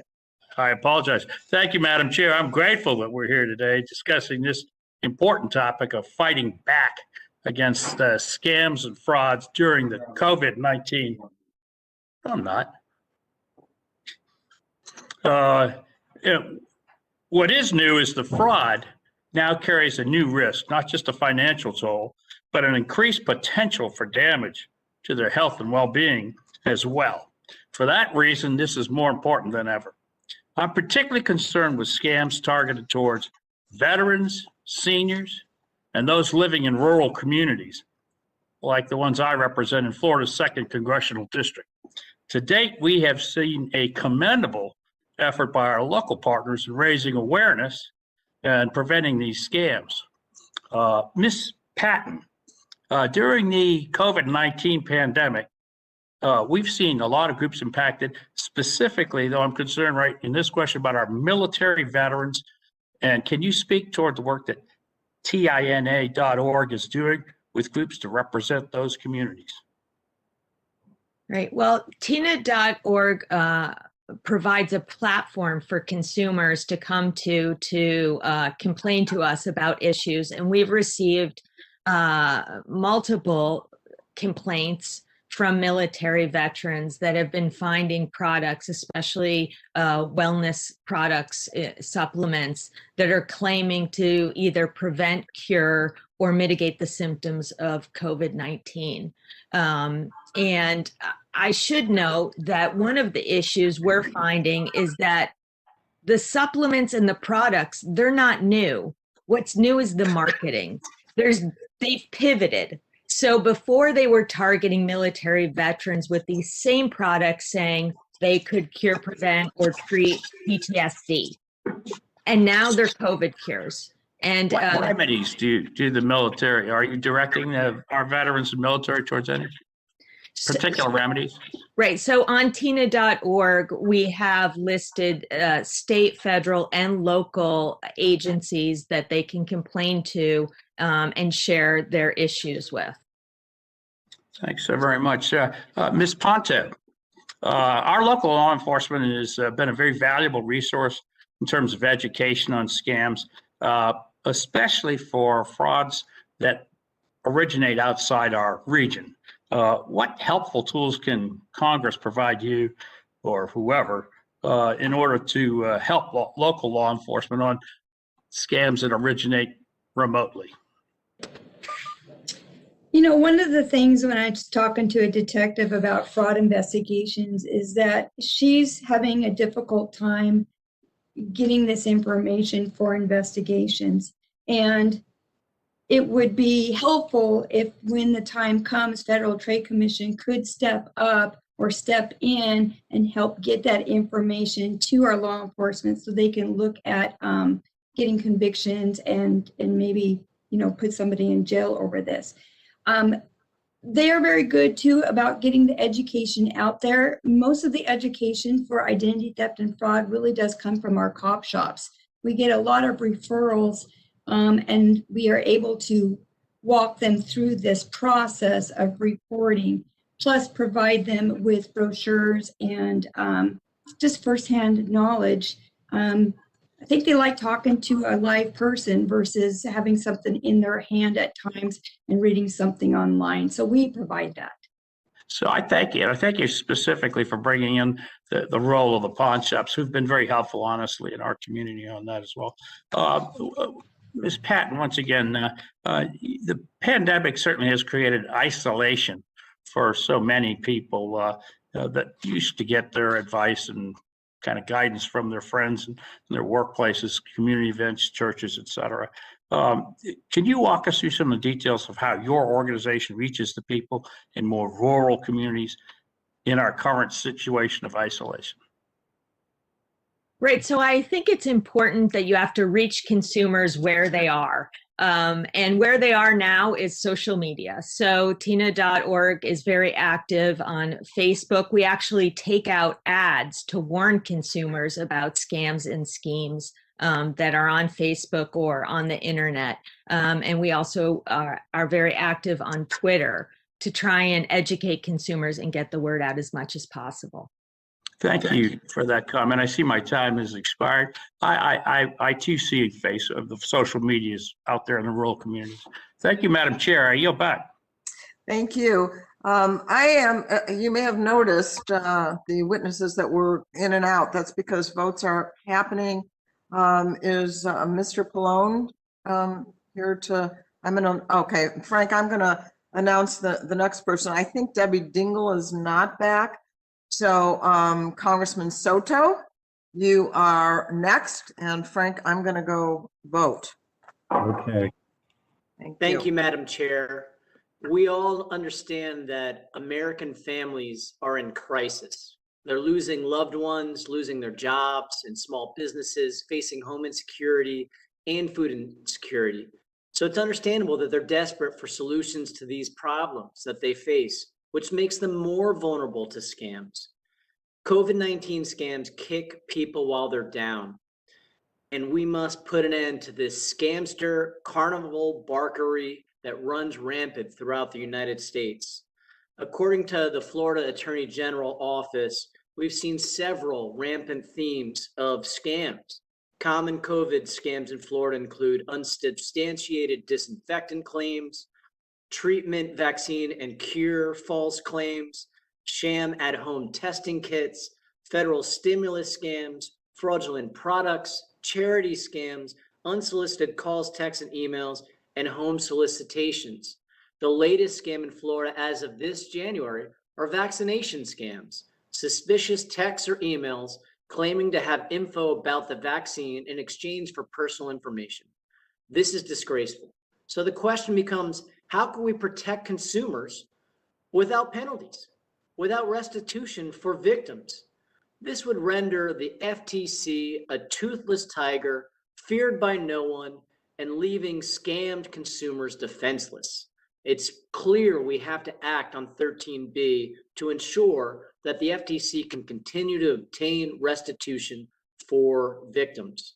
Ms. Patton, we recently passed in December COVID-19 Consumer Protection Act.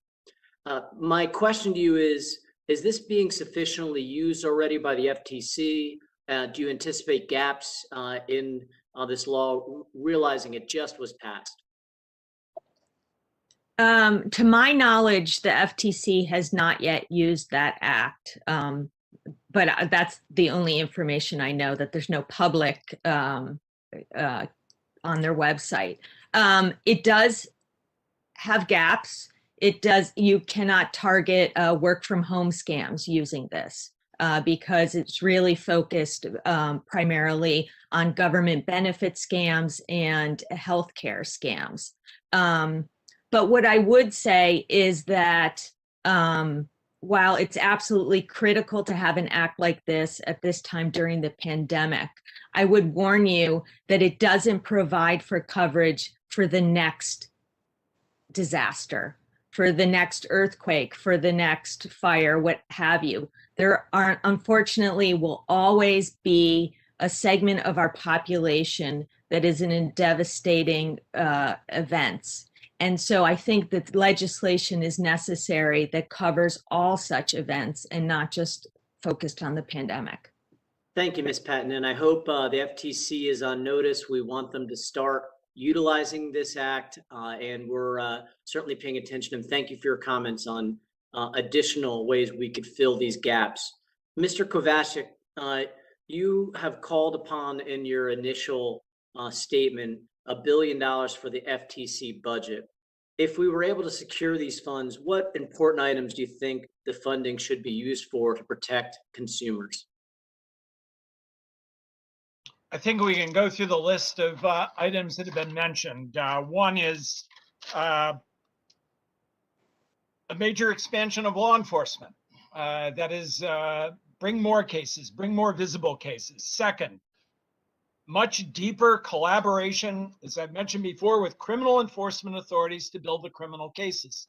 I think we would have a much greater raising of public awareness, certainly among wrongdoers who are geographically mobile, they're technologically proficient, they understand gaps in the law, and they have been building experience going from one scam to another to bring visible criminal prosecutions. I'd spend money on that. I'd spend money on the outreach effort that we've been referring to build better networks with a collection of government and non-government institutions to develop the capacity to analyze complaints in real time and target attention on vulnerable communities. I'd spend the money to learn more about how commerce and fraud take place in historically disadvantaged communities. I would spend the money on doing the better public education that we've been speaking with. I would spend the money on building better networks with public and non-government organizations, civic organizations. I'd spend the money on the capital investment to build up the technological capacity to analyze and build databases and use them effectively. That would be my short list of what to do. And I would think ahead about the moment when we're going to have new privacy legislation. The FTC is being asked to bring big cases against big tech companies across the boards. None of this is cheap to do. This is how I'd use my $1 billion. And of course, were I in your position, I'd say, I'm going to come back regularly to see what the return is to this kind of effort. But notice how many times you've been saying in the past 2 hours plus, we're going to do more outreach, more education, more cases, more. It costs. Thank you, I think Mr. we can use the Kravasik. money profitably. And my time's expired. Yep. Okay, thank you, Mr. Soto. We now go to the gentleman from Indiana, Mr. Pence, recognized for 5 minutes. Greg, you gotta unmute, I think.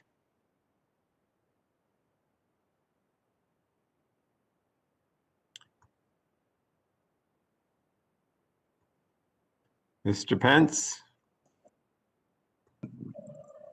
All right, my apologize. I always that's all right. criticize everybody when they do that.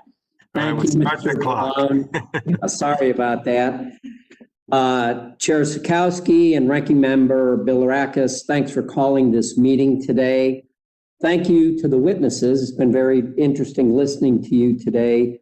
Thanks for coming here to engage on the topic of COVID frauds and scams, which we've heard a lot about and we've all experienced a lot about. From fake stimulus checks to phony pet adoption sites, scammers are seizing the opportunities during the pandemic to prey on vulnerable Americans. Like Congressman Bouchon, my mother and stepfather have had the same problems. Thank God they call us and ask us first. Not everybody has that opportunity or that luxury. Unfortunately, many Hoosiers are not immune from these scams. Over the past year alone, Indiana has reported almost 4,400 scams to the FTC, accounting for an estimated loss of $1.9 million. Many of the fraud schemes have shadowed the evolution of the COVID-19 response. In April, hospitals in my district raised the issue many times of non-traditional medical suppliers engaging in deceptive price gouging of scarce PPE, as much as $50 sometimes for some of that equipment. Then with the passage of the CARES Act, scammers took advantage of critical relief intended for individuals and families. Now we're seeing fraudulent claims around vaccine distribution all over the country. But recently, Indiana governor highlighted how pandemic unemployment relief programs in the state have become target of fraudsters and scammers. Similar to the situation you highlighted in your testimony, Ms. Ponto, criminals are gathering personal information from websites and social media to apply for benefits in their victims' names. I think we talked about the IRS dollars showing up on some people's returns. The state uncovered a fake website scam that closely mimicked the Indiana Department of Workforce Development webpage to trick individuals into giving up their information for unemployment. Not only does this result in a loss of resources for the state, it's creating significant delays in the ongoing verification process for Hoosiers out of work and seeking that assistance as quickly as they can get it. Ms. Ponto, have you seen this type of scam increase? And how would you recommend we stay ahead of the curve to prepare for these schemes so that Hoosier relief programs are not obstructed or delayed? Thank you. I did. This spring, when it first came about, I got hit hard with companies, universities and companies, not individuals, that got hacked over this unemployment security department scams. And I don't know what the question is. That should have been very secure, in my opinion. Department of Corrections was struck. That's a huge entity. So I'm not sure what the answer is. I just know that we all have a role to play, and we've got to all work together to figure that out. One of the things I did find interesting was one of the detectives I talked to said that she has a daughter who's a minor that has Social Security disability. And within a week, the detective herself actually started receiving AARP paperwork applications because they thought that the Social Security disability was from her, not this minor. So somewhere along the lines, we've got this sale of personal information that's going back and forth, and that probably needs to stop too, because what all is in that information that's going elsewhere and out there? So I don't know what the answer is as far as the unemployment benefits. I fear with this newest hack that is just coming about with the auditor's office that this is just the tip of the iceberg. They're getting so smart and they work all day on doing this. So I don't know what the answer is. All right, thank you for what you do, Ms. Ponto. I yield back. Thank the gentleman. Next, Ms. Stingle's not here, so we'll go to the gentlewoman from New York, Ms. Rice, Kathleen. Thank you, Mr. Chairman. At the epicenter of the initial coronavirus outbreak in the U.S., the state and local officials in my state of New York and in my district on Long Island were also the first to deal with the issue of price gouging. So at the start of the pandemic, a pharmacy in my district, for instance, was selling N95 masks for $5 each from open boxes of 20. And then in another part of town, we had hand sanitizer going for all different amounts for tiny sizes, ounce sizes of, up to $10 for a 4-ounce bottle. And this was all within, 3 different locations within a 10-minute drive apart from each other. Nassau County, which my district sits in, made a little bit of history when federal prosecutors brought the first case in the nation under the Defense Production Act against the owner of a warehouse store who was hoarding more than 4 tons of personal protective equipment and marking up items by as much as 1,328%. So, Ms. Rich, if I could start with you. In my district, we were able to overcome these challenges because we had strong local leadership and we mobilized our Department of Consumer Affairs. Can you just talk a little bit about how the FTC has or hasn't responded to price gouging complaints during the pandemic?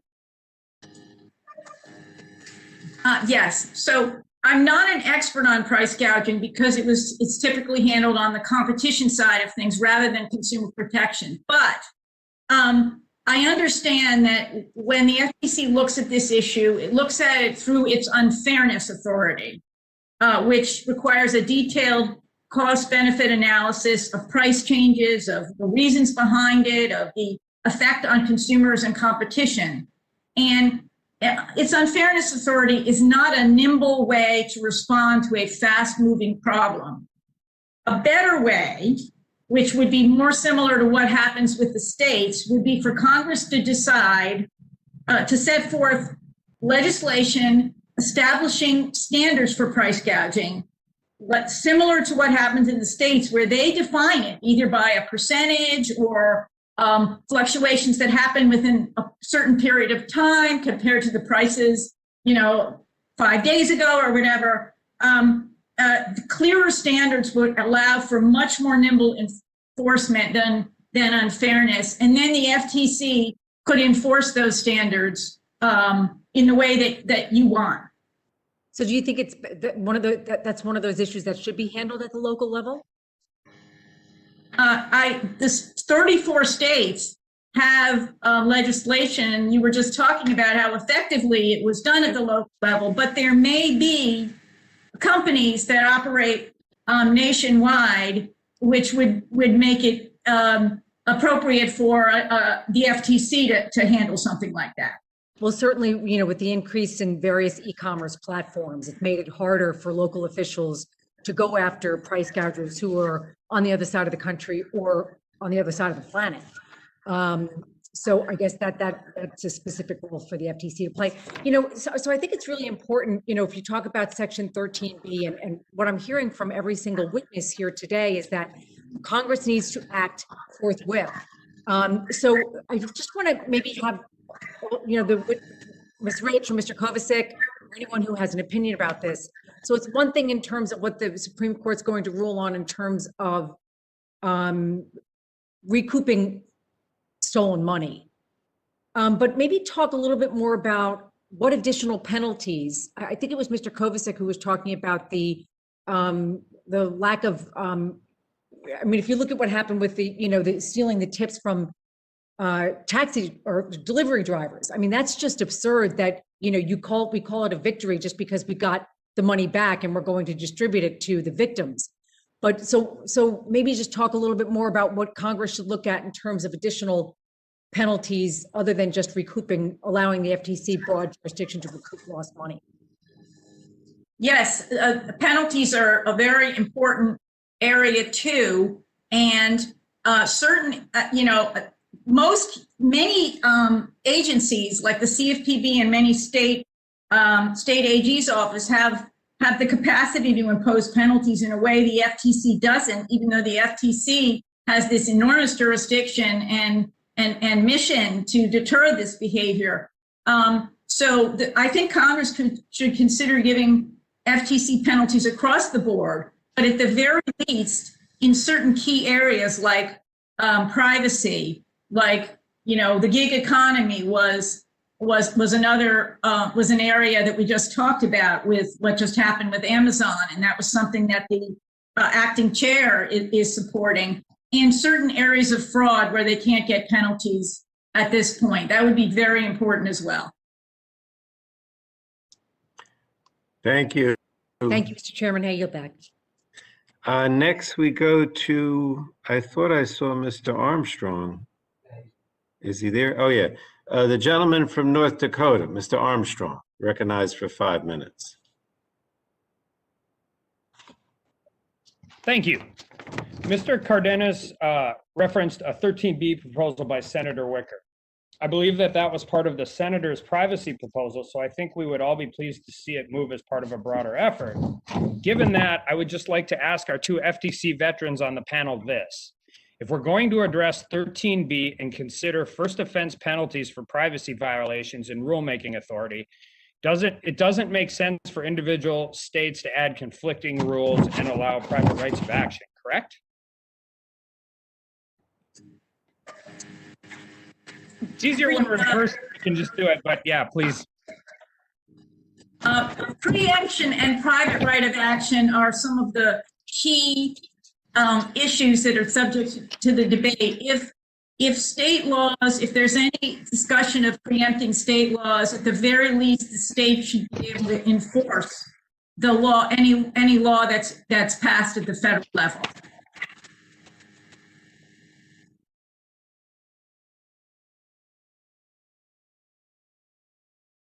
No? First, I applaud the sense of urgency with which you and your colleagues, congressmen, are approaching the development of a comprehensive nationwide privacy policy. At the moment, our national privacy policy is being set in California and Brussels, and we don't have one at the national level. So I think it certainly deserves your attention. My intuition on private rights is that I'd perhaps begin by creating the robust public enforcement framework, which is the collaboration between the federal and state authorities. I would see how that works for a while, and I'd take stock of that in 5 years and decide what kind of private enforcement I want to develop. Maybe you develop private enforcement that is a follow-on to the state and federal enforcement. But I think you have a great deal of room to maneuver and to shape the program in a way that reflects the competing interests that have been brought to bear in the fruitful debate you're having about private rights. On the preemption, I would like to preserve in general a framework that promotes coherence at the national level. Because the states in a number of instances have had very useful additions to the framework by way of experimentation, I would like to preserve some capacity on their part to perhaps go beyond provisions of the national coverage and to experiment with new techniques that could be adopted and brought into the federal scheme. I confess I don't have an excellent administrative mechanism to do that, and I hesitate a bit because I see the benefits of the broad coherence, but I also see benefits that states have brought to the process by being able to do things that the federal system has not done at the moment. So I would like a mechanism that incorporates both of those elements in policymaking. Well, I appreciate that. As a former chair of a state Senate Judiciary Committee, I can tell you two things. We like to have state authority, and I don't, with all due respect to my good friend, Congresswoman Castor, North Dakota politics and California politics are pretty significantly distinct and different, but we sure seem to get a lot of uniform laws that are based out of California. So just as we go through this, I want to just point out a couple things. And one, I'm excited to be on this committee. No offense to all of my colleagues on Judiciary and Oversight, but we've made it well into 2 hours and nobody's yelling at each other yet. So that's, it's very different. And two, I just so as we're doing in the actual COVID thing, according to the FTC, North Dakota's had over 270 COVID-related scams. And we're actually really lucky. We have a great attorney general who has been on top of these things and has started warning our consumers about it as early as last April. But I just want to be clear real quick that product liability is actually almost always primarily a state law function. And it's a principle that manufacturers, sellers, strict liability and defective consumer products. I do think we have to have a broader, and I'm glad people were asking question about Section 230 and how it applies as online retailers become part of the entire distribution chain, and the distinction between an online retailer and that. And then I would also just say we have to be careful in anything we do that doesn't further entrench the big guys and decrease competition. And with that, I'll yield back. I thank the gentleman, and now we're going to move to the gentlewoman from Minnesota, Ms. Craig, recognized for 5 minutes. Thank you so much, Chairman. Thanks for yielding, and thanks for having me on this committee and on this subcommittee. I'm super excited to be here. I want to expand on the conversation in my question to you and highlight the work on COVID-19 that I began in the last Congress on scams related to COVID-19 with my fellow Minnesota Congressman Pete Stauber. Together, we introduced a bill called the Stop Coronavirus Scams Act of 2020, which would double the applicable forfeiture penalty, criminal fine, and term of imprisonment for anyone who provides misleading or inaccurate caller information in an attempt to defraud, cause harm, or wrongfully obtain anything of value by using false information related to COVID-19. While this bill primarily deals with the FCC's existing authorities under the Communications Act, I wanted to bring it up in the context of the comment you made about fraud not occurring in a bubble and how it relates to other entities, individuals, and systems to function, including the platforms and conduits through which scam artists disseminate fraudulent information. You note in your testimony that among the warning letters that the FTC sent regarding COVID-19 scams were letters to voice over internet protocol providers and other companies warning them that routing and transmitting illegal robocalls related to COVID-19 is against the law. In one of those joint letters sent by the FTC and FCC, the agencies noted that these unwanted robocalls included messages alleging that recipients have been charged almost $400 for tech support services, but may receive a refund by responding to the robocall. They also included robocalls falsely claiming to come from the United States Social Security Administration, threatening cutoff of SSA benefits. Clearly, these activities have the potential to inflict harm on consumers.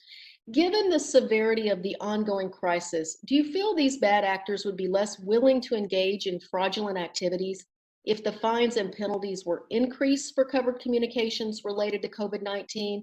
And are there any other actions, including legislative fix to 13B, that Congress should be contemplating in this area? I think that strong fines and penalties, I haven't reviewed your act, but it sounds like there's criminal penalties would be very important to deter these terrible acts. But I also think that the responsibility of platforms is very, very important. And 230, of course, is a very complex undertaking and beyond the 230 reform and beyond the subject matter of this hearing. But I do think that this subcommittee could be thinking about other responsibilities to impose on these platforms and large hosts of other content, short of 230 reform, along the lines of the Informed Consumers Act, that would actually spell out duties as opposed to imposing strict liability and have everybody wonder what it is they're supposed to do. Would impose specific duties on the platforms to screen out some of this content. Ms. Rich, I really appreciate you and all of the panelists being here today. And Mr. Chairman, with that, I yield back. Thank you. So now we go to the gentlewoman from Arizona, Ms. Lesko, for 5 minutes. Thank you very much, Mr. Chairman. It's an honor to be a new member of this committee, and I thank all of the witnesses for their testimony. Earlier on in the testimony, Ms. Ponto, you had said you would suggest we need more help from the FTC. And so can you give examples of where you needed help from the FTC and it was possibly a little bit lacking? Like, could you give us concrete examples of how you could get more help from the FTC? What specifically? Thank you. So I reached out to detectives at Spokane Police Department just to find out more about the fraud that they were seeing, because they're the ones who are going to put the bad guys in jail. And in my opinion, that's what we need to be doing. What she gave me an example is that there was a particular case where we had an elderly victim and she lived in an assisted living center. Her adult son was her power of attorney, and he was in charge of all of her finances. One of the caregivers at the assisted living center started stealing credit cards from multiple residents. And so in an effort for the adult son, the power of attorney, to go and get the evidence from his elderly mom's accounts, He had all of his documentation, he had his paperwork, and he went to the first credit card company. They declined to help him or give him the information he needed. So then he went to the bank, and they helped him get information on her accounts, but if his name was not on a credit card, then he did not get that information. He then went to the detective. He signed all the paperwork, all the authorization forms, showed the power of attorney. She ended up having to write 3 different search warrants because she kept coming up with roadblocks. At the first business, they claimed that they had contracted out to someone else, so really you need to do the search warrant at the second place. So she goes to the second place. They played a game of, well, you know what, this is not really our business address, this one is. So she ended up writing 3 warrants by the time it was said and done. 2 months it took for her to get the account information, 2 months. And in that time that she got that paperwork, she only got a third of it. She didn't even get everything that she needed to possibly bring charges against this caregiver. What she wanted to specifically address that under the Fair Credit Reporting Act, businesses are required to provide this information. And the FTC wants to hear if we are not getting that kind of cooperation. But the problem is that she did not feel like there was any teeth from the FTC, that maybe it was a threat or get it done, but there was nothing that caused them to make sure that she got all the information that she needed. And so it really would have been quite helpful if they would have stepped in at that stage and be able to help get our detectives the information they need from these different financial institutions or credit card places, so they can bring charges to these folks, put some in jail. Well, thank you very much, Ms. Ponto. And maybe maybe I'll go to Ms. Rich next then, since you used to work at the FTC, and see if you have any comments about what Ms. Ponto said. I mean, one of the other witnesses said the pay is lower at the FTC and found that as a problem. Do you need more staff there? Why are these things falling through the crack, in your opinion? I don't know why that particular issue fell through the crack.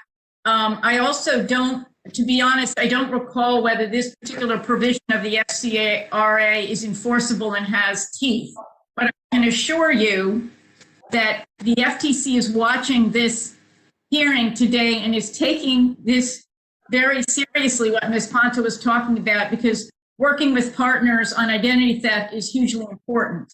The FTC desperately does need more resources.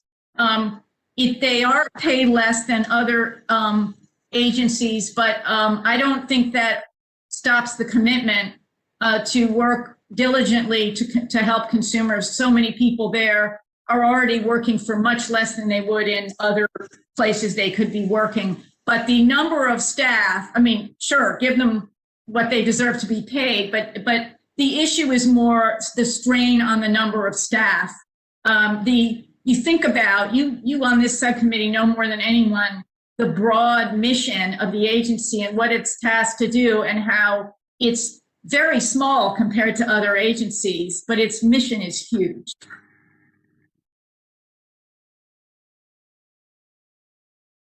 Thank you, Madam Chairman, and I yield back. Okay, and I am back. And so let me catch up. Has Congresswoman Tran, have you asked your questions yet, or is it your turn? I think it's my turn. Okay, you have 5 minutes. Thank you, Chairwoman Schakowsky and Ranking Member Bilrakis. And for the record, as New England sits on the sidelines watching the Super Bowl this year, I, for one, will happily take the goat back. So go Bucks.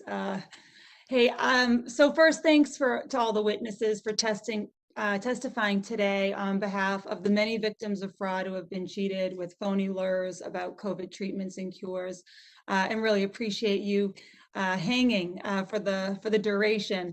Ms. Rich, I want to focus my question on what more the FTC can be doing to protect consumers and deter bad behavior by fraudsters. And like my colleague from Minnesota, I was compelled by your observation that, quote, fraud does not happen in a bubble. It relies on other systems to function. And this very point was raised by Consumer Reports with the FTC last summer in comments about the need for clearer guidance on online reviews and endorsements. And they wrote, quote, social media sorting algorithms tend to prioritize posts that receive more engagement from users with higher followers, providing further incentives for marketers to use deceptive tactics to augment those numbers, end quote.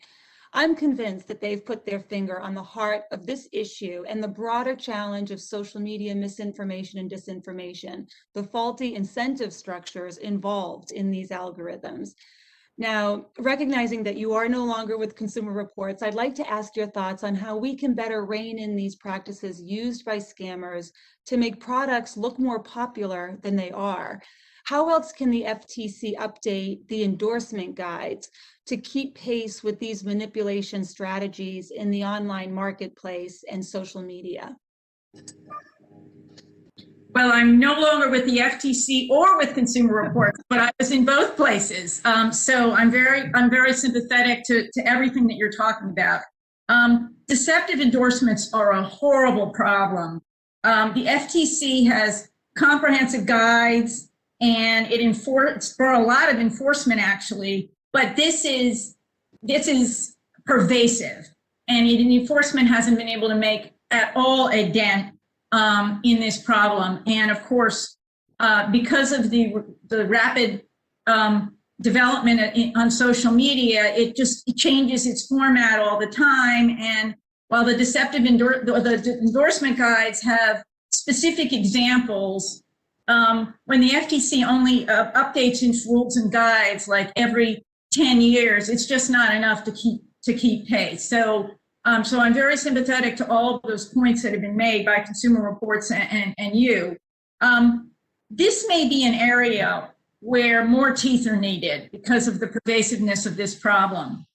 Maybe a rulemaking, and I think this is something that Commissioner Chopra raised when the comments went out, that and I know Consumer Reports also mentioned maybe there need to be more bright lines here.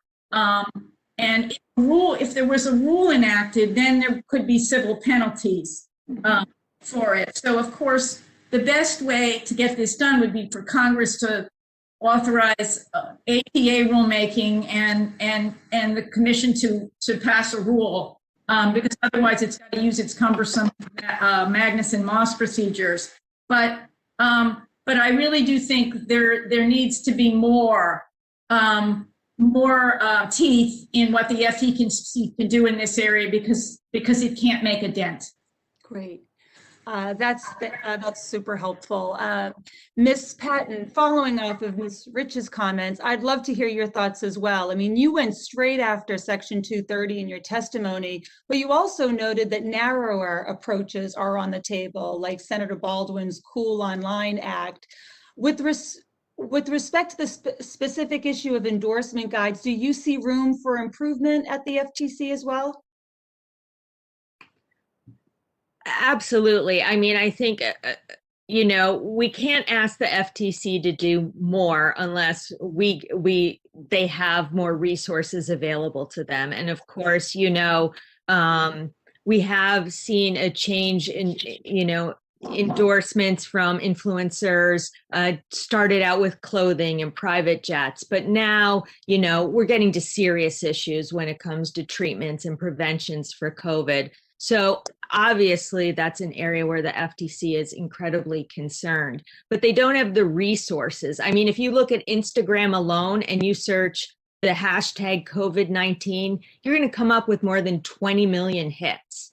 No human can go through that. So they need the technology and resources to really address this issue. And I absolutely agree that updated endorsement guides are needed, and that penalty authority for first-time offenders on social media influencers would be incredibly helpful. Thank you. I'll try to squeeze in my last one, but if I get cut off, that's fine. Mr. Kovacek, I was intrigued by your recommendation that the FTC borrow some of the lessons from UK's Competition and Markets Authority. particularly its establishment of a data unit. As one of our panel's insider experts on the FTC, can you expand upon your reasoning that the FTC should adopt something similar? And if I'm out of time, I'm happy to submit that question for the record. Notice that just a moment ago, Congresswoman, you were referring to algorithms and the ability to understand what goes on inside these systems. Part of the rationale for the UK development of a data unit, which has 40 people, mostly technologists, not lawyers and economists, but real technologists, is one to understand what's going on inside those processes, to do searches, intelligent searches that allow you to figure out what's in that mass of 20 million hits, what's going on there, and to distill some lessons about what's taking place in the marketplace. During COVID, this group was doing almost real-time assessments with respect to complaints, patterns in complaints, identifying within a couple of days where the hot spots were with wrongdoers, repeated indications so you could focus attention. And now they have a major program that they've just launched to use their new study in algorithms on both the competition and consumer side to get a better idea of how firms use algorithms to target individual vulnerable consumers and to prey upon them. And okay, I'm gonna have to, we're over a minute over, and I'm gonna have to cut you. My first subcommittee meeting and I went over. I apologize. Thank you so much to the witnesses. Okay, and you know, you can put something in writing or reach out to him personally. I understand that Debbie Dingell is there. Congresswoman Dingell, are you there? I am. Thank you, Okay, Madam it's your Chair. turn for 5 minutes. Thank you. Sorry, I was overvoting. So, and thank you for holding this hearing today. It's a very important one, and we've learned a lot listening to all of the questions on both sides of the aisle. You know, this pandemic has made us more isolated than ever, which leaves people, as we've all been talking about, turning to the internet, social media, and other resources in search of community. They just want to talk to somebody, help and comfort. And many of the scams that my colleagues have been talking about today and the witnesses highlighted prey on people's loneliness and fear during this unprecedented time, and can originate and do originate and proliferate on these platforms. Scams have affected, we've heard the stories from some of you, struggling families, people then embarrassed to tell somebody something happened, individuals seeking employment during the crisis, and seniors who are just plain scared and desperate, trying to protect themselves and those around them from the virus. It's unconscionable that during this unprecedented time, individuals and families cannot be certain of what's real and what's not real of the products and services that the victims of these scams cannot receive the compensation for they deserve. And just for the record, I've got a file that thick of ones that I have gotten. And some days I don't even know, you know, I'll get hey, your Yahoo Mail is about to be cut off. Give us this too, or the Amazon.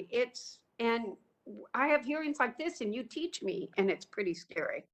So FTC guidelines and authorities need to meet the demands of evolving technology and tactics and reflect our continuing priority of protecting consumers. So that's what we've been talking about. So let's start by discussing social media consumption habits and its impact on consumers' vulnerability to frauds and scams. Last August, there was a new report that discriminatory ads are still appearing on Facebook, even after the landmark settlement in 2019 that Facebook violated federal anti-discrimination laws. It appears that advertisers are able to use Facebook's platform to micro-target populations based on their identities of age and race.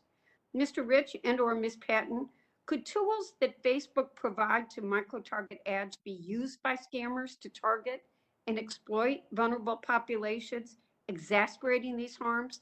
And what steps are social media companies and the FTC taking to prevent such abuses? Well, the settlement you discussed between Facebook and the civil rights groups was landmark. and it gave the civil rights groups, it prohibited advertising that would enable discriminatory ads on Facebook. And Facebook, in implementing its response to the settlement, announced changes to its platforms that would cut off certain demographic information to advertisers. It also, the settlement, gave the civil rights groups certain rights to access and test the platforms to see if they were working now better and complying with the settlement. And one question I have is whether how effective that is. You know, the civil rights groups don't have subpoena authority. They don't have law enforcement authority. And so it doesn't compare to a federal investigation. So one thing I wondered when I was thinking about this is whether there should be a role given to the FTC here to look at this type of violation. The privacy bills from last year, both from this subcommittee and on the Senate side, Cantwell and Wicker, did give a role to the FTC in examining the use of algorithms and discrimination based on those algorithms. So I wonder if that should be revisited to give the FTC role to help the civil rights groups to supplement what the civil rights groups are doing to try to solve this problem. Well, I'd like to follow up after this with more to see if there's something we should pursue, and that with the chair, we would look at. Ms. Patton, since I only have 23 seconds, did you want to add anything? And I'll do the rest of my questions for the record.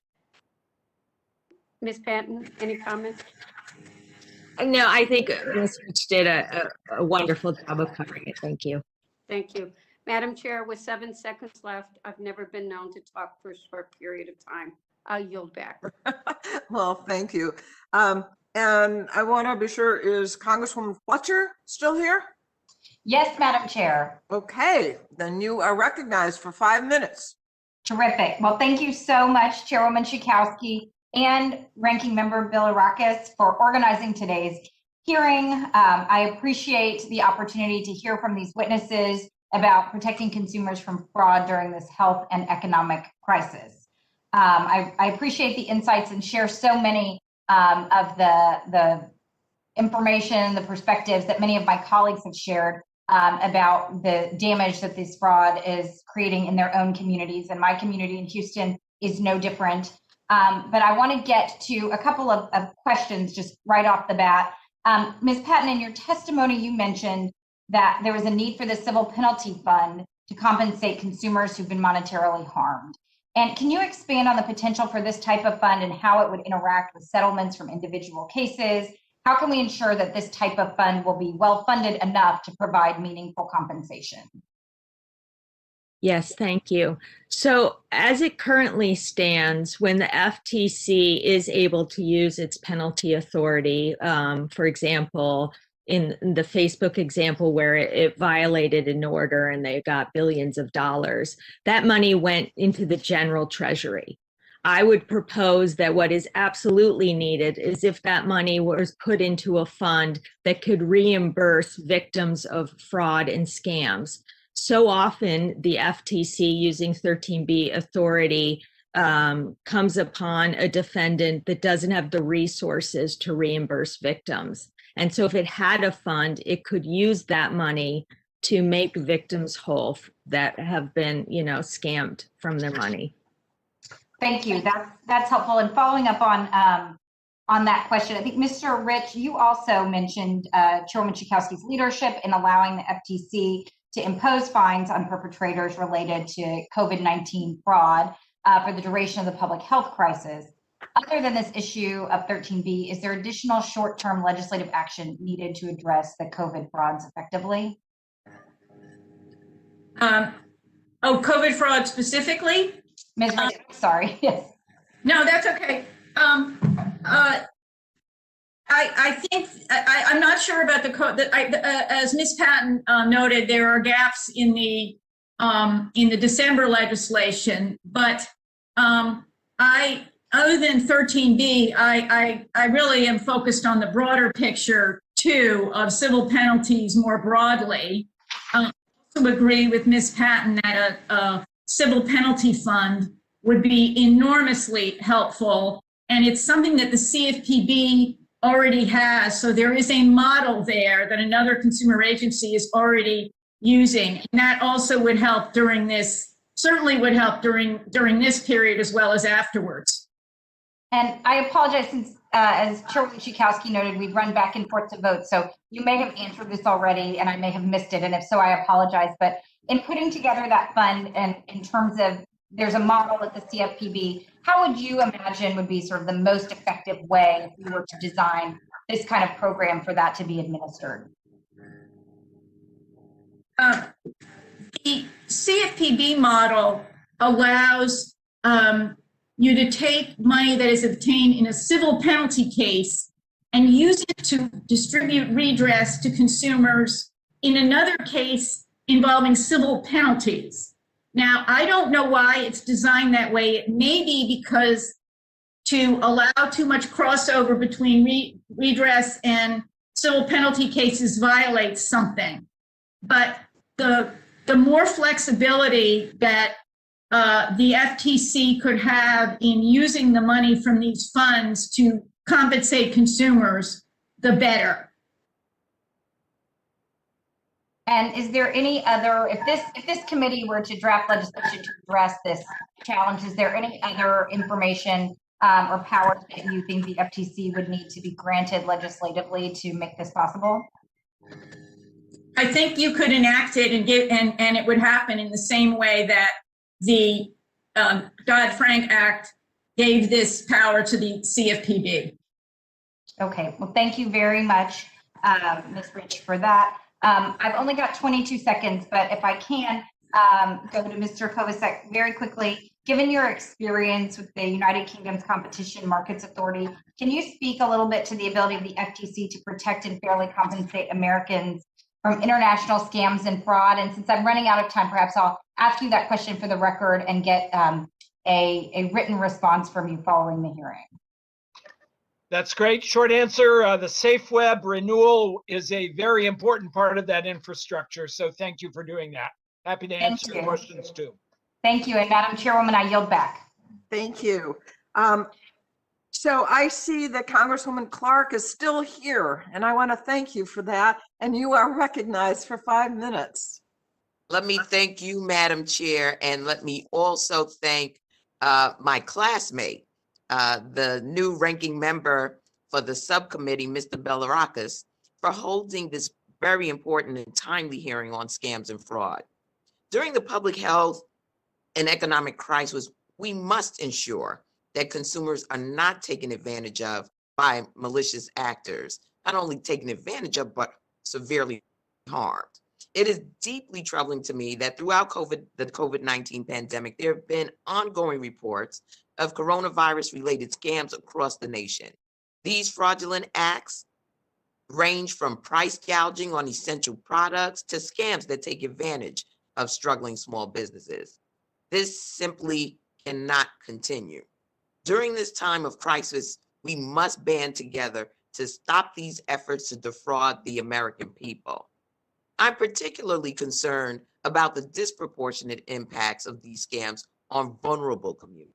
Communities who have already been struggling with the combined impacts of COVID-19 and economic crisis and the deep systemic inequities that are pervasive in our civil society. According to the FTC's own research, folks who are Black and Latino are more likely than their white peers to be victims of fraud, and yet data suggests that there's also a serious underreporting of fraud from these very same communities. As my colleague, Congresswoman Kelly, mentioned earlier, the FTC launched its Every Community initiative to address underlying disparities in fraud. The FTC also released a report in 2016 that set forth a comprehensive framework to specifically tackle fraud in Black and Latino communities. So, Ms. Rich, one of the report's recommendations was to bolster fraud prevention strategies in Black and Latino communities through targeted education and awareness campaigns. What steps do you think the FTC could take to better implement these fraud prevention strategies in minority communities? Well, you're right that we had a very comprehensive plan, and I think the pandemic, if not other things, seriously impaired the ability to do that, because one part of the plan was meeting and connecting with different communities, and sometimes you really have to do that face to face. And so much of this is developing trusted relationships with different community organizations, and then they in turn can interact with their communities to encourage more information about fraud, and they can relay that back to the FTC. So I really do think it is time, even while we're still in the pandemic, we've got the videos, we've got all sorts of channels we can use to really ramp that initiative up. And it costs money because it involves materials. It should involve more research because of those findings that you just referenced.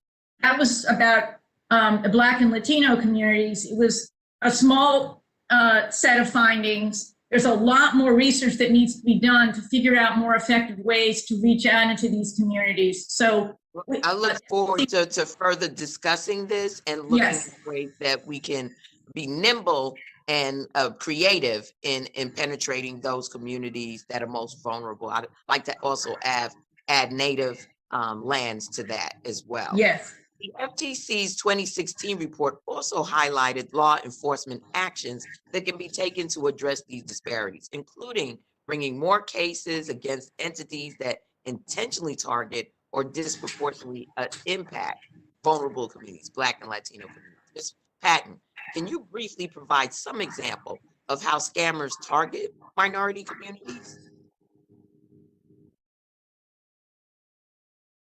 Yes. Well,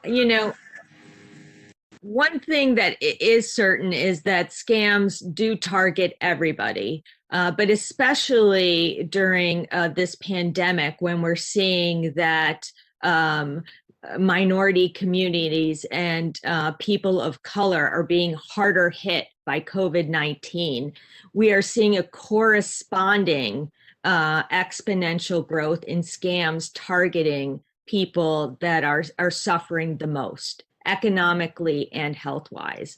And unfortunately, that means that many people of color and in minority communities are taking the brunt of a lot of the scams and schemes that are targeting these populations. Well, thank you. And Madam Chair, I appreciate the time. I have additional questions that I'd like to submit and get responses for, but this is an area that is very important that we drill down and come up with strategies for combating. With that, Madam Chair, I yield back, and I thank our witnesses for their expert testimony today. Thank you. Thank you. There are two people that have waved on to the committee. I'm going to first call on my buddy Carter for 5 minutes. The floor is yours. Thank you, Madam Chair, for allowing me to wave on. And let me add also that this is my favorite subcommittee that I'm no longer on. So I appreciate it very much. Ms. Ponto, I wanted to ask you, I passed legislation, bipartisan legislation, by the way, that was signed into law in January. It's called Combating Pandemic Scams Act. And it really instructs Health and Human Services as well to work with the Postal Service as well as with the FTC to come up with a user-friendly website so that people can go to it and read about these type of scams, and also to actually enter into the website their experiences with scams so that they can become better educated as to what's going on here. Obviously, with your experience in your area, you've seen a lot of scams and other issues that have come up like this. And I was just going to ask you, could you tell us or share with me very quickly, what are some of the most egregious scams that you've noticed, and how have they been? Have they been internet-based, or they been phone-based, or what? Thank you for that question. this is my first year. I just retired last year and took this position. So I'm still kind of learning this whole game with identity theft and fraud. But I had a gentleman come in, he was a truck driver, and he had come in, he had purchased security camera system online. He had gotten the equipment, it didn't work. It took him a couple of months, but he ended up with somebody reaching out to him and trying to walk him through the service of getting it fixed. When they were not able to get it fixed, they said that he qualified for a refund in the amount of $400. They put $4,400 into his account. He actually got online, looked at his bank account, so he had to have shared routing numbers for them to make this refund. There it is, $4,400, kind of a generic name. He prints it out, and then of course that's when it starts. Oops, we accidentally sent you too much money.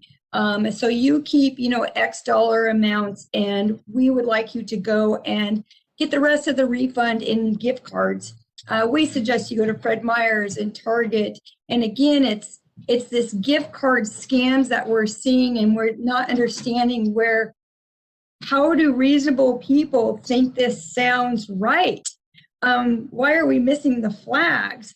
And so that's what he did. And he ended up losing X amount of dollars because it was his own money that he was, putting into these gift cards, scratching off the numbers and giving it to the gentleman right over the phone, and done. This guy was calling him easily a dozen times a day.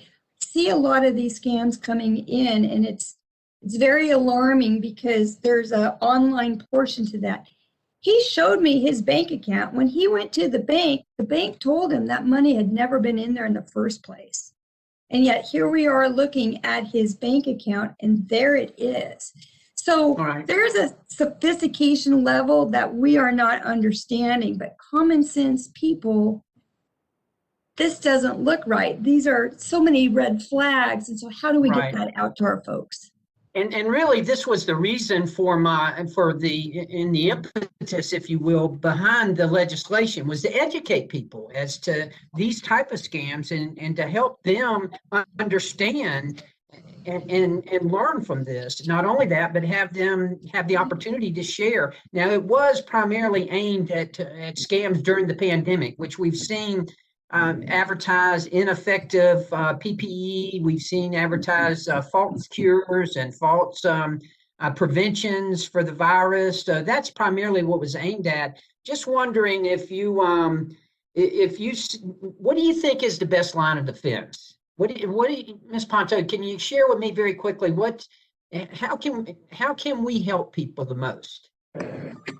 I truly believe in the service that we provide as community-oriented policing services. Like I said, we have 9 cop shops throughout our city of Spokane. They are in the neighborhoods. The neighbors, when they don't get the response that they're looking for from the police, or the police are unable to help them, they come to us because we're within blocks of them walking.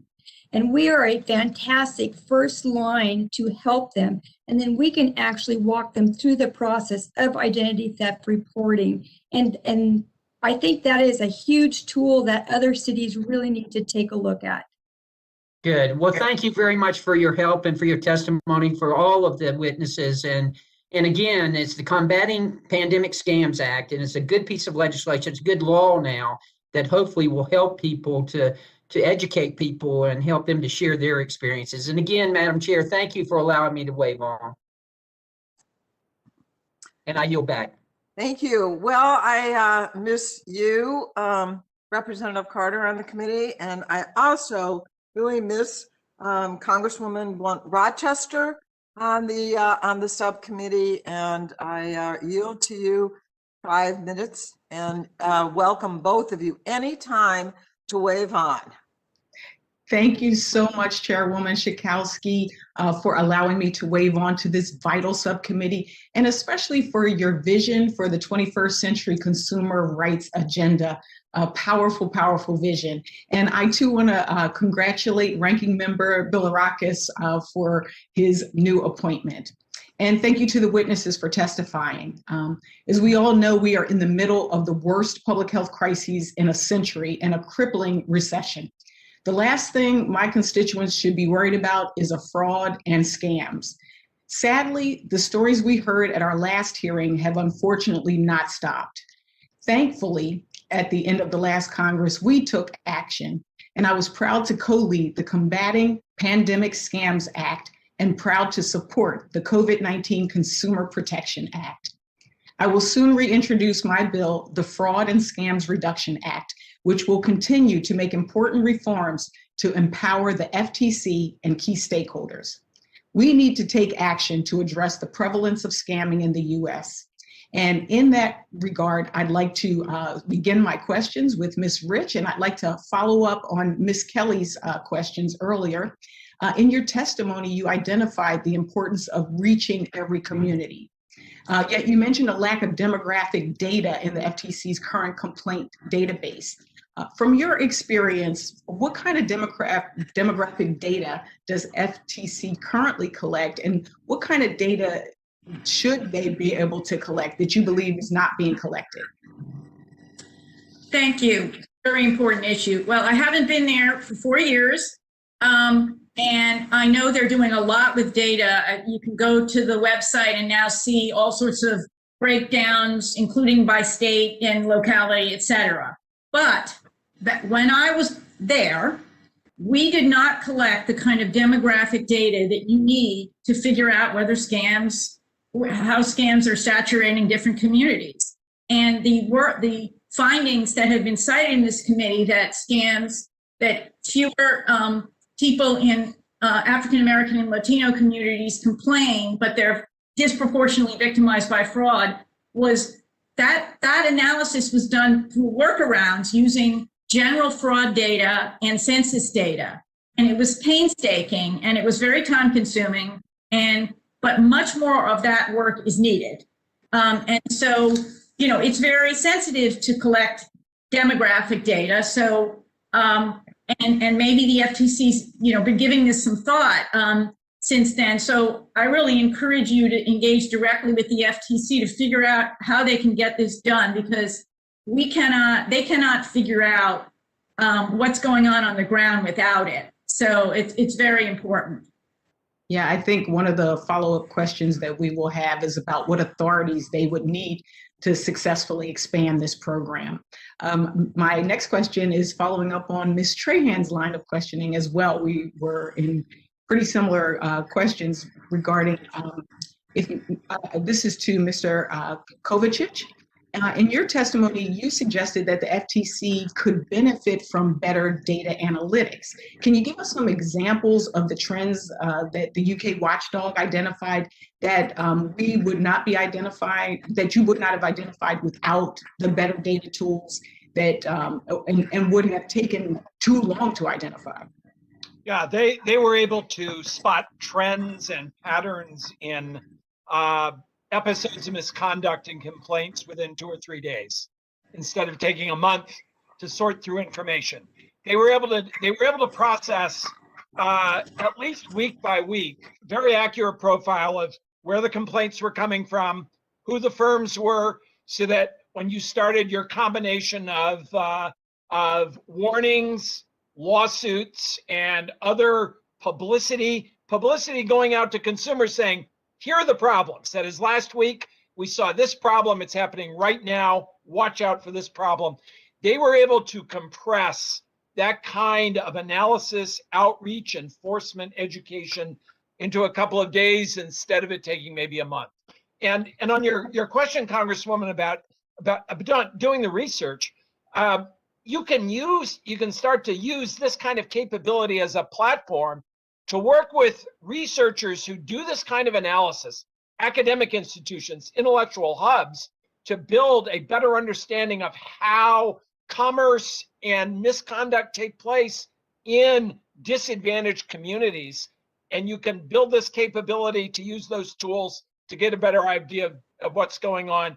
That is a useful partnership between the public agencies and academia.